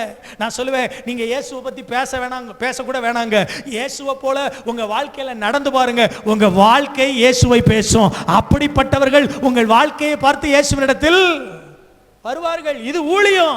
இந்த ஊழியத்தை செய்யறதுக்கு கர்த்தர் நம்மளை ஒவ்வொருத்தரையும் என்ன செஞ்சிருக்கிறாரு, அழைச்சிருக்கிறார். அப்ப முதல்ல நமக்கு தேவை, இயேசுவை பின்பற்றணும்னா நமக்கு தேவையான முதல் தகுதி ஆண்டவர் மேல இருக்கிற ஆழமான ஆசையும் அன்பும். இரண்டாவது, ஆண்டவருடைய ஊழியத்தை செய்ய வேண்டும் என்கிற பொறுப்பும் அழைப்பும் நமக்கு தேவை. நம்ம அழைக்கப்பட்டிருக்கிறேன்னு நம்பணும். மூன்றாவது ரொம்ப முக்கியம் என்ன தெரியுமா? இயேசுநாதர் சொல்றார், அடுத்த வசனத்துல படிச்சு பாருங்க பாப்போம். இன்னொருவனை பார்த்து ஆண்டவர் சொல்றார், வாசிங்க. பின்பு வேறொருவன் அவரை நோக்கி, ஆண்டவரே உம்மை பின்பற்றுவேன், ஆனாலும் முன்பு நான் போய் வீட்டில் இருக்கிறவரிடத்தில் அனுபவித்துக் கொண்டு வரும்படி எனக்கு உத்தரவு கொடுக்க வேண்டும் என்றார். கேட்டுக்கொண்டான். அதற்கு இயேசு கலப்பையின் மேல், எல்லாரும் சொல்லுங்க, கலப்பையின் மேல் கை வைத்துட்டு பின்னிட்டு பார்க்கிற எவனும் தேவனுடைய ராஜ்யத்திற்கு தகுதியற்றவன் என்று ஆண்டவர் சொல்றாரு. கலப்பையின் மேல கையை வச்சுட்டு பின்னால திரும்பி பார்க்கிற எவனும் தேவனுடைய ராஜ்யத்திற்கு என்னவற்றவன்? சொல்லுங்க எல்லாரும், என்ன அற்றவன்? தகுதியற்றவன். ஆமா, இயேசுவின் பின்னால போகணும்னு முடிவெடுத்தாச்சு. அப்படி ஒரு அர்ப்பணத்துக்குள்ள வந்தாச்சு, அப்படி ஒரு ஒப்பு கொடுத்தலுக்குள்ள வந்தாச்சு. இனி இயேசு மட்டும் எனக்கு போதும், எனக்கு ஆண்டவருடைய பிரசன்னம் மட்டும் போதும், தேவனுடைய சத்தம் மட்டும் எனக்கு போதும், தேவனோட உறவாடுற அனுபவம் மட்டும் போதும்னு ஒரு தீர்மானத்துக்குள்ள வந்தாச்சு. No turn back. பின்னால திரும்பி பார்க்க கூடாது. கலப்பையில கையை வச்சுட்டு பின்னால திரும்பி பார்க்கிற எவனும் தேவனுடைய ராஜ்யத்திற்கு வருவதற்கு தகுதியற்றவன். ஒரு தடவை தீர்மானம் எடுத்தாச்சா, ஒரு தடவை அர்ப்பணிச்சாச்சா, ஒரு தடவை ஒப்பு கொடுத்தாச்சா. நான் இந்த 26 வருஷ ஊழியத்துல கர்த்தருக்கு ஸ்தோத்திரம் 26வது வருஷம் நடந்துட்டு இருக்கு. கடந்த 25 வருஷ ஊழியத்துல எத்தனையோ தடவை பின்னால திரும்பி பார்ப்பதற்கு ஏதுவான சூழ்நிலைகள் எல்லாம் நிறைய வந்துச்சுங்க. பசி வந்துச்சு. இன்னைக்கு கூட காலையில ஒரு செய்தியை கேட்டுட்டு இருந்தேன், தோத்திரம். அதுல ஒரு தேவ மனிதர் தன்னுடைய அனுபவத்தை சொல்லிட்டு இருந்தார். முன்னால மறைந்த சாது செல்லப்பா என்ற ஒரு மூத்த தேவ மனிதர், அவர் தன்னுடைய அனுபவத்தை சொல்லிட்டு இருந்தார். என் மனைவி என் பக்கத்தில் உட்காந்து சொன்னா, அப்பா உங்களுக்கு நடந்த மாதிரியே இந்த தேவ மனுஷனுக்கு நடந்திருக்கு. நான் சொன்னேன், அவர் எனக்கு முன்னால சீனியர், அவருக்கு நடந்த மாதிரி தான் எனக்கு என்ன செஞ்சிருக்கு, நடந்திருக்கு. நான் வேதாகம கல்லூரியில் படிச்சு ஒரு ஊழியக்காரருக்கு கீழே உடன் ஊழியக்காரராக இருந்தேன். அந்த தேவ மனுஷன் நல்ல மனுஷன், தோத்திரம். ஆம், அவர் திடீர்னு ஒரு 3 நாள் தன் மனைவி பிள்ளைகளை கூட்டிகிட்டு ஒரு சொந்த ஊருக்கு போயிட்டார், தூத்துக்குடிக்கு. நான் மட்டும் வீட்டில் இருக்கிறேன். ரொம்ப நல்ல மனுஷன், ரொம்ப நல்ல தேவ மனுஷி அந்த அம்மா. போகும்போது எல்லாத்தையும் பூட்டி, எல்லாத்தையும் பாத்திரமெல்லாம் பண்டமெல்லாம் மளிகை ஜாமான்லாம் எடுத்து அடைச்சு கபோர்டில் வச்சு பூட்டிட்டு சாவி எடுத்துகிட்டு போயிட்டாங்க. நான் 3 நாள் அந்த வீட்டில் தங்கியிருக்கிறேன். அரிசி இல்லை, டீ தூள் இல்லை, சர்க்கரை இல்லை, மளிகை ஜாமான் இல்லை, ஒன்றும் இல்லை. ஆனால் 3 நாள் சொல்லிட்டாங்க, தோத்திர கையில் காசும் கிடையாது. என்கிட்ட சொல்லிட்டாங்க, நீங்கள் 3 நாள் தங்கி இருந்து ஜெபம் பண்ணிட்டு அடுத்து பைபிள் ஸ்கூலுக்கு போப்பா அப்படின்னு சொல்லிட்டாங்க. தோத்திரம் 3 நாள் அங்கே தங்கி இருக்கிறேன். ஒன்றும் கிடையாது. முதல் நாள் இருந்த கொஞ்சம் பழைய சாப்பாடு, பழைய சாம்பாரை வச்சு வண்டியை ஓட்டிட்டேன். 2வது நாள் சாப்பாடு இல்லை, காலையில் ஒன்றும் இல்லை, மத்தியானம் ஒன்றும் இல்லை, நைட்டு ஒன்றும் இல்லை. 3வது நாள் காலையில் ஒன்றும் இல்லை, பயங்கர உச்சகட்ட பசி. தோத்திர வாலிப வயசு, என்ன பண்ணுறதுன்னு தெரியல. காலையிலேருந்து ஜெபம் பண்ணுறேன், ஆண்டவரே எனக்கு யாரையாவது ஒரு ஆள் அனுப்புங்க, பயங்கர பசியில் இருக்கேன், என்னால் சாப்பிடாம இருக்க முடியாது, எனக்கு தயவு செய்து ஏதாவது உதவி செய்யுங்க. ஒன்றும் கிடையாது. அதுவும் நடு காட்டுக்குள்ளே வீடு, தோத்திரம், நடுநிசி நேரம், பயங்கர பசி. அன்னைக்கு நைட்லையும் சாப்பாடு இல்லாதனால டயர்டில் மயக்கம் வந்து அப்படியே தூங்கிட்டேன். ஜெபம் பண்ணிக்கிட்டே இருந்து அப்படியே மயங்கி தூங்கிட்டேன். நைட்டு ஒரு 11:30 மணி இருக்கும். ஒரு சத்தம் கேட்குது, காலிங் பெல் அடிக்கிற சத்தம் கேட்குது. என்னால் எழும்பி போய் கதவை திறக்கவே முடியலை. ஒரு 5 நிமிஷம் கழிச்சு மெதுவாக எந்திரிச்சு போய் கதவை திறந்து பார்த்தா, லைட்டை போட்டு பார்த்தா ஒரு ஆளும் இல்லை. திரும்ப மறுபடியும் கதவை மூடிட்டு வந்து படுத்துட்டேன். ஒரு 1/4 மணி நேரம் கழிச்சு மறுபடியும் ஒரு காலிங் பெல் அடிக்கிற சத்தம் கேட்குது. மறுபடியும் மெதுவாக எந்திரிச்சு போய் காலிங் பெல்லை திறந்து கதவை திறந்து லைட்டை போட்டு பார்க்குறேன், அப்பவும் ஒரு ஆள் இல்லை. அப்போ தான் நான் கதவை விட்டு வெளியில் போய் யார் வந்து கதவை தட்டுறா அப்படின்னு பார்ப்போன்னு காலை வெளியில் எடுத்து வச்சு பார்த்தா, படிக்கட்டுக்கு கீழே ஒரு கேரி பேக்கில் ஒரு பொட்டலம் இருக்குது. நடந்த சம்பவத்தை சொல்கிறேன். கேரி பேக்கில் ஒரு பொட்டலம் இருக்குது. அதை எடுத்து பார்க்குறேன், என்னடா இந்நேரத்தில் ஒரு பொட்டலம் இருக்க. மெதுவாக எடுத்து பார்த்தா சுட சுட சுட சுட பரோட்டாவும் சால்னாவும். அவ்வளவு சூடா எடுத்து வேக வேகமாக சாப்பிட்டுட்டு முழங்கால் போட்டு ஜெபம் பண்ணேன். ஆண்டவரே, யார் கொடுத்தான்னு தெரியல, யார் வந்து வச்சான்னு தெரியல, என்னுடைய பசியை ஆத்திட்டீங்க. உங்களுக்கு ரொம்ப, இன்னைக்கு வரைக்கும் எனக்கு அன்னைக்கு கொண்டு வந்து சாப்பாடு கொடுத்தது யாருன்னு தெரியாது. ஆனால் நான் ஒன்று நம்புகிறேன், என் ஜெபத்தை கேட்டு என் பசியை ஆற்ற பரலோகத்திலிருந்து ஒரு தூதனை கர்த்தர் அனுப்பி அன்னைக்கு ஒரு சாப்பாடை கொடுத்துருக்கிறாரு. இது மாதிரி நிறைய காரியங்கள். முதல்ல நான் என் மனைவி ஒரு கிராமத்துக்கு ஆண்டவர் தரிசனத்தை பெற்று ஊழியத்துக்கு போகிறோம். ஆமாம், அந்த கிராமத்தின் பெயர் மட்டும்தான் தெரிஞ்சிச்சு. அந்த கிராமம் எங்கே இருக்குன்னு எங்களுக்கு தெரியாது. எக்ஸாசரேட் பண்ணி சொல்லலை, தேவ சமூகத்தில் பலிபீடத்தில் பயத்தோடு சொல்கிறேன். Railway station, central railway station சென்னையில் உட்காந்துருக்குறோம். என் மனைவி கேட்குறா, எந்த ஊருக்குப்பா போகிறோம் தெரியல. என் மனைவிக்கு சென்னைக்கு பக்கத்தில் அரக்கோணம்ன்ற ஊர். அவர் சொல்கிறா, அரக்கோணத்துக்கு டிக்கெட் எடுத்து அங்கே போயிடுவோம், அங்கே யாராவது நமக்கு தெரிஞ்சவங்க இருக்காங்க, அங்கே ஏதாவது அந்த கிராமம் இருக்கான்னு விசாரிப்போம். நான் சொன்னேன், இல்லை, காலையில் 11:15 நான் ரயில்வே ஸ்டேஷனுக்கு வந்து உட்காந்தேன், மத்தியானம் 3:30 வரைக்கும் அந்த ரயில்வே ஸ்டேஷனில் உட்காந்துருக்கிறேன், எந்த ஊருக்கு போகிறதுன்னு தெரியல. என் மனைவி என் பக்கத்தில் உட்காந்து ஜெபம் பண்ணிகிட்டே இருக்கிறா. 2 பேரும் ஜெபம் பண்ணிட்டு இருக்கிறோம். கர்த்தருக்கு ஸ்தோத்திரம். என் பக்கத்தில் வயசான ஒரு நபர், ஒரு ஐயா வந்து உட்கார்ந்தாரு. ஆமாம், எனக்கும் என் மனைவிக்கு சேர்த்து 2 டீ வாங்கி கொடுத்தாரு. என்கிட்ட கொஞ்ச நேரம் பேசிகிட்டு இருந்தார். பேசிகிட்டு இருந்துட்டு அவர் கேட்டார், எந்த ஊருக்கு போகிறீங்க? நான் சொன்னேன், எங்கள் ஊருக்கு போகிறேன். அவர்கிட்ட எந்த ஊருக்கு போகிறேன்னு சொல்ல முடியாதுல்ல, அதனால் எங்கள் ஊருக்கு போகிறேன். நீங்கள் உங்கள் ஊருக்கு போக வேண்டாம், நீங்கள் போக வேண்டிய ஊருக்கான ட்ரெயின் வந்துருச்சு, இந்தாங்க டிக்கெட்டுன்னு 2 டிக்கெட்டை கையில் கொடுத்துட்டு நான் திரும்பி பார்க்கும்போது அந்த நபர் இல்லை. அன்பானவர்களே, நான் சென்னையிலேருந்து திருவள்ளூர் போய் இறங்கி அங்கேருந்து வெளியில் வந்து ஒரு டீ கடையில் ஒரு டீயும் பண்ணு வாங்கி சாப்பிட்டுட்டு இருக்கும்போது ஒரு சகோதரர் வேகமாக சைக்கிளில் வந்தார். சைக்கிளில் வரும்போது அவர் சொன்னார், அண்ணா இங்கே நில்லுங்க, நான் போய் சைக்கிளை போட்டுட்டு வந்துடுறேன். என் மனைவி கேட்டா, உங்களுக்கு யாரையாவது இந்த ஊரில் தெரியுமா? எனக்கு யாரையுமே தெரியாது. நான் உண்மையே சொல்கிறேன். அப்போ என் மனைவி சொன்னா, ஒருவேளை உலகத்தில் ஒரே மாதிரி 7 பேர் இருப்பாங்கன்னு சொல்லுவாங்க. அதில் யாரையாவது ஒரு ஆள் நீங்கள் நினச்சிட்டு அவர் சொல்கிறாரு. அவர் சைக்கிளை போட்டுட்டு கொஞ்ச நேரத்தில் வந்தார். எங்கள் 2 பேருடைய பேக்கையும் எடுத்தார். ஒரு டவுன் பஸ் வந்துச்சு. அந்த டவுன் பஸ்ஸில் வேகமாக ஏற்றினார். 2 டிக்கெட் எடுத்தார். காந்தி நகர்ன்ற அந்த கிராமத்துக்கு 2 டிக்கெட் எடுத்தார். அந்த பஸ் திருவள்ளூர்லேருந்து ஸ்ரீபெரும்புதூர் போகிற பாதையில் போகிற பஸ்ஸு. அந்த போகிற பாதையில் தான் அந்த காந்தி நகர் வில்லேஜ். 2 டிக்கெட் எடுத்து எங்கள் கையில் கொடுத்துட்டு கண்டக்டர் சொன்னார், காந்தி நகர் வந்து அவங்களை இறக்கி விட்டுருங்கன்னு இறங்கி போயிட்டார். நான் எந்த கிராமத்தில் தரிசனத்தில் எந்த கிராமத்தை பார்த்தனோ அதே கிராமத்தில் அந்த பஸ் வந்து இறங்கியது. 9 மாதங்கள் அந்த கிராமத்தில் ஊழியம் செஞ்சோம். 17 குடும்பங்களை ஆண்டவருக்குள்ளே நடத்தினோம். இன்றைக்கு எங்களுக்கு அங்கே ஒரு மிஷனரி திருச்சபை இருக்கிறது. நான் ஒரு அலையில சொல்ல மாட்டீங்களா? ஒன்று சொல்லட்டுமா? கலப்பையில் கை வச்சுட்டா பின்னால் திரும்பி பார்க்க வேண்டிய அவசியம். கர்த்தருடைய சமூகத்தில் அர்ப்பணிங்க. எத்தனையோ நாட்கள் எங்களுடைய தேவைகளுக்காக நாங்கள் யாரிடத்துலையோ கேட்கணும் அப்படின்னு மனசெல்லாம் தோணுச்சு. ஆனால் ஒவ்வொரு முறையும் ஆண்டவருடைய சமூகத்தில் நான் சொல்லுவேன், ஆண்டவரே எனக்கு நீர் கொடுத்த இந்த ஊழியத்தை நீர் தான் ஆசீர்வதிக்க வேண்டுமே ஒழிய ஒருத்தரும் எனக்கு யாரும் கொடுத்தேன்னு என்ன செய்யக்கூடாது, சொல்லக்கூடாது. என் தேவைகளுக்காக யாரிடத்திலும் போய் நான் என்ன செய்யக்கூடாது, நிற்கக்கூடாது. அன்பானவர்களே, இந்த 25 வருஷ ஊழியத்தில் ஒரு நாளும் ஒருத்தரிடத்திலையும் கையேந்தவில்லை. ஆனால் கர்த்தர் இந்த பட்டணத்தில் எங்களை ஐஸ்வர்யமாய் வைத்து எங்கள் ஊழியத்தின் எல்லா தேவைகளை, இன்னைக்கு எனக்கு 16 சபைகள் இருக்கிறது, 16 உடன் ஊழியக்காரர் இருக்கிறாங்க. ஒவ்வொரு மாதமும் பல லட்சங்கள் ஊழியத்தில் தேவை. ஆனால் கர்த்தர் என்னை அற்புதமாக நடத்துகிறார். நான் சொல்லுவேன், எத்தனை மரணத்துக்கு எதுவான சூழ்நிலைகள் வந்தாலும் ஒரு நாளும் பின்னால் திரும்பி பார்த்ததே இல்லை. இதுவரைக்கும் பின்னால் திரும்பி பார்த்ததில்லை, இனிமேலும் பின்னால் திரும்பி பார்க்க போகிறது இல்லை. ஏன்னு சொன்னால், நான் ஆராதிக்கிற என் தெய்வம் உண்மையுள்ளவர். அவர் அழைத்த அழைப்பில் உண்மையுள்ளவர். அவரை போல நடத்துகிறதில் ஒருவரையும் பார்க்க முடியாது. அவரை போல உண்மையுள்ளவர் ஒருவரும் இல்லை. நான் சொல்கிறேன், 3வது மிக முக்கியமானது, நமக்கு தேவை அர்ப்பணம். நான் சொல்லுவேன், ஆசை இருந்தால் நீங்கள் இயேசுவை பின்பற்ற முடியும். ஆமென். அழைப்பு இருந்தால் நீங்கள் இயேசுவை பின்பற்ற முடியும். 3வது, உங்களுக்குள் அர்ப்பணம் இருந்தால் நீங்கள் இயேசுவை பின்பற்ற முடியும். ஆமென். ஸ்தோத்திரம். இன்னைக்கு ஆண்டவர் உங்களோட பேசி இருக்கிறார். இயேசுவை பின்பற்றுகிறவர்களாக, இயேசுவை பின்பற்றுவதில் முதல் பலனானவர்களாக நீங்கள் மாற வேண்டும். எத்தனை பேர் அதை விரும்புறீங்க?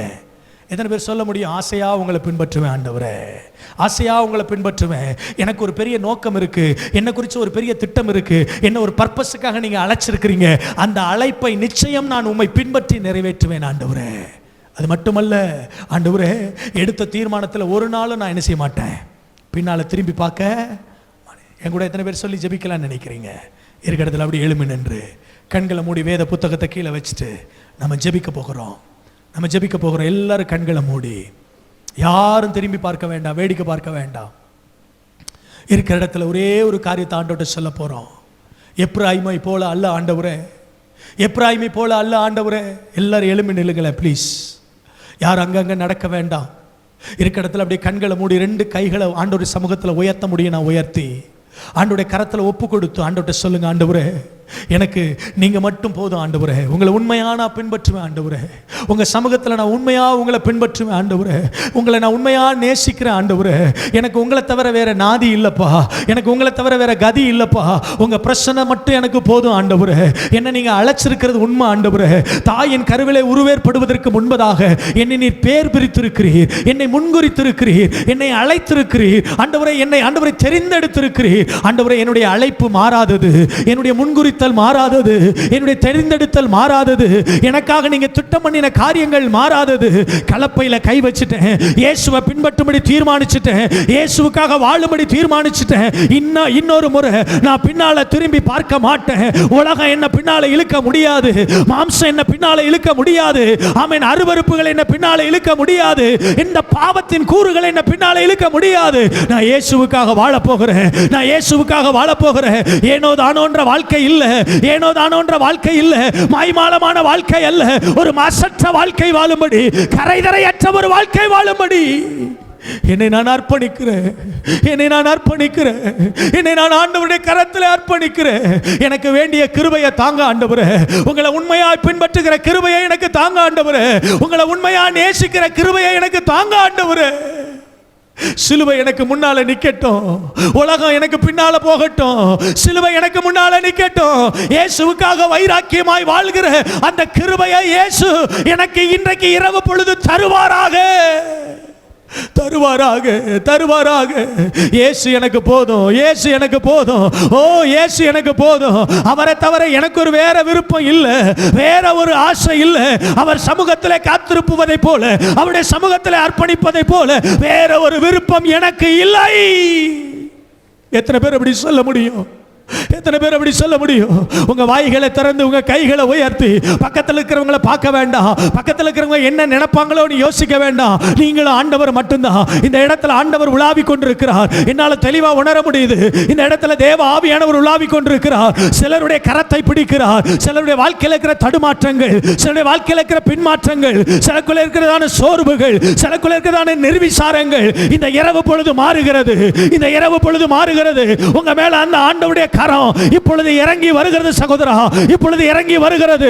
உங்களை பலப்படுத்தும்படி, உங்கள் முழங்கால்களை பலப்படுத்தும்படி, உங்கள் ஆத்மாவை பலப்படுத்தும்படி, உங்க மேல இருக்கிற தெய்வீக அபிஷேகத்தை ஆண்டவர் உறுதிப்படுத்தும்படி இப்பொழுது கர்த்தர் தம்முடைய கரத்தை உங்க மேல வைத்து ஒரு புதிய அபிஷேகத்தோட, ஒரு புதிய வல்லமையோட, ஒரு புதிய தொடுதலோட இந்த இடத்துல உங்களை ஆண்டவர் திருப்பி அனுப்புகிறார். ஒரு புதிய பலன், ஒரு புதிய பலன், ஒரு புதிய பலன், ஒரு புதிய பலன். இயேசுவுக்காக வாழும்படி, இயேசுவுக்காக ஜீவிக்கும்படி, இயேசுவுக்காக உழைக்கும்படி.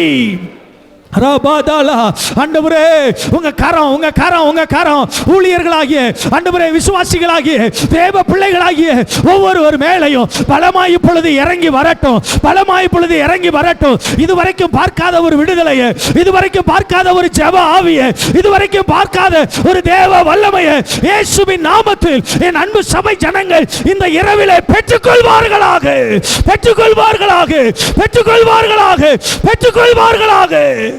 ஹalleluya, ஹalleluya, ஹalleluya. புதிய அபிஷேகத்தினால் ஆண்டவர் சிலரை நிரப்புகிறார். உங்கள் அருகிலே ஆண்டவர் இறங்கி வந்து உங்களை தொடுகிறதை உணர்கிறீங்க. ஆமென். விட்டு கொடுங்க, விட்டு கொடுங்க, விட்டு கொடுங்க, விட்டு கொடுங்க.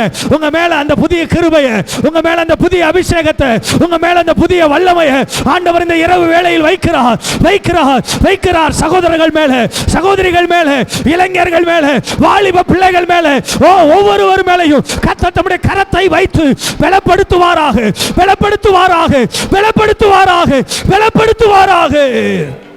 Hallelujah, hallelujah, hallelujah. Thank you Lord. இயேசுவே நீர் எனக்கு போதும், இயேசுவே நீர் எனக்கு போதும். வாலிப பிள்ளைங்க சொல்லுங்க, இயேசப்பா நீங்க எனக்கு போதும். தம்பி தங்கச்சி சொல்லுங்க, இயேசுவே எனக்கு நீர் போதும். Hallelujah, hallelujah. Thank you Holy Spirit Lord. Hallelujah. இயேசுவே நீர் எனக்கு போதும் ஆண்டவரே. Hallelujah. இயேசுவின் பின்னே போக துணிந்தே, இயேசுவின் பின்னே போக துணிந்தே, இயேசுவின் பின்னே போக துணிந்தே. பின்னோக்கே நான், பின்னோக்கே நான், பின்னோக்கே நான், பின்னோக்கே நான்.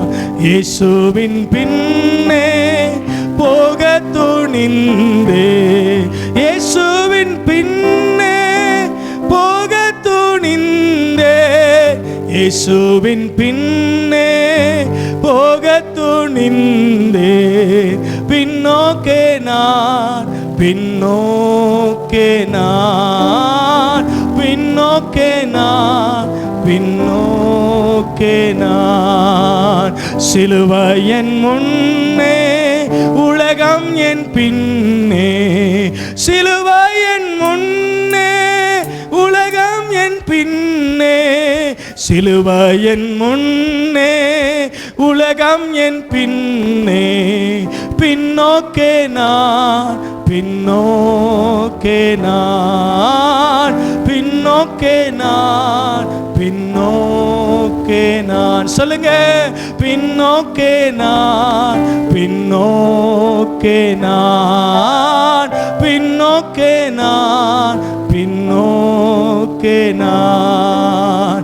இயேசுவின் பின்னே போக துணிந்தேன், இயேசுவின் பின்னே போக துணிந்தேன், இயேசுவின் பின்னே போக துணிந்தேன். பின்னோக்கே நான், பின்னோக்கே நான், பின்னோக்கே நான், பின்னோக்கே நான். I never turn back, Lord. I have to decide to follow you. உங்களை பின்பற்றுவதற்கு நான் தீர்மானித்து விட்டேன். உங்களுக்காக வாழும்படியான ஒரு வாய்ப்பை நீர் இந்த ஆண்டவரை உலகத்தில் எனக்கு நீர் தந்ததற்காக உமக்கு நன்றி சொல்லுகிறேன். உங்களை ஆசையா பின்தொடர்வேன்ப்பா. எத்தனை பேர் சொல்ல முடியும், உங்களை ஆசையா நான் பின்தொடர்வேன் ஆண்டவரே. I love you Jesus. I love you Lord. ஆண்டவரே, நான் உங்களை ரொம்ப நேசிக்கிறேன். அவங்களை ரொம்ப நேசிக்கிறேன். உறவுகளை விட, உடைமைகளை விட, சொத்து பத்தை விட, சுகத்தை விட, ஐஸ்வர்யத்தை விட, I love you more Lord. I love you Jesus. I will follow you Lord. உம்முடைய அடிச்சுவடுகளை நான் பின்பற்றுவேன் ஆண்டவரே. I never turn back. ஆண்டவரே, எனக்கு ஒரு பெரிய உத்தரவாதம் இருக்கிறது. இந்த உலகத்தில் உம்மை சாட்சியாய் காட்ட வேண்டிய உத்தரவாதம் எனக்கு இருக்கிறது. இந்த உலகத்திற்கு உம்முடைய அன்பை அறிவிக்க வேண்டிய உத்தரவாதம் எனக்கு இருக்கிறது. ஆண்டவரே, என்னை அதற்கென்று அர்ப்பணிக்கிறேன். என்னை நான் அதற்கென்று அர்ப்பணிக்கிறேன். எந்த இடத்துலையும் நான் உங்களை விட்டு கொடுக்க மாட்டேன் ஆண்டவரே. எதற்காகவும் நான் உங்களை விட்டுற மாட்டேன் ஆண்டவரே. இயேசுவுக்காக எதை வேணாலும் இழக்க நான் ஆயத்தமா இருக்கிறேன். ஆனா எதற்காகவும் இயேசுவை நான் இழக்க மாட்டேன். எதற்காகவும் நான் இயேசுவை இழக்க மாட்டேன். எதற்காகவும் நான் இயேசுவை இழக்க மாட்டேன். எனக்கு இயேசு போதும். அர்ப்பணிக்கிற ஒவ்வொருவரையும் ஆண்டவர் ஆசீர்வதிப்பாரா. ஒவ்வொருடைய வாழ்வையும் ஆண்டவர் இண்டிவிஜுவல் ஆண்டவர் தொடுவாராக. இந்த இரவு பொழுது ஒவ்வொருடைய வாழ்விலும் சிறைப்படுத்தின வல்லமைகள் விலகுவதாக, அடிமைப்படுத்தின அந்நிய வல்லமைகள் விலகுவதாக, ஆண்டவருடைய பிரசன்னம் ஒவ்வொருவரையும் தொடுவதாக என்று சொல்லி ஜெபிக்கிறேன். ஒவ்வொருவரையும் தொடட்டும். தேவன் தம்முடைய கரத்தில் எடுத்து பயன்படுத்தும். இரட்சகர் இயேசு கிறிஸ்துவின் நாமத்தில் ஜெபிக்கிறேன் பிதாவே.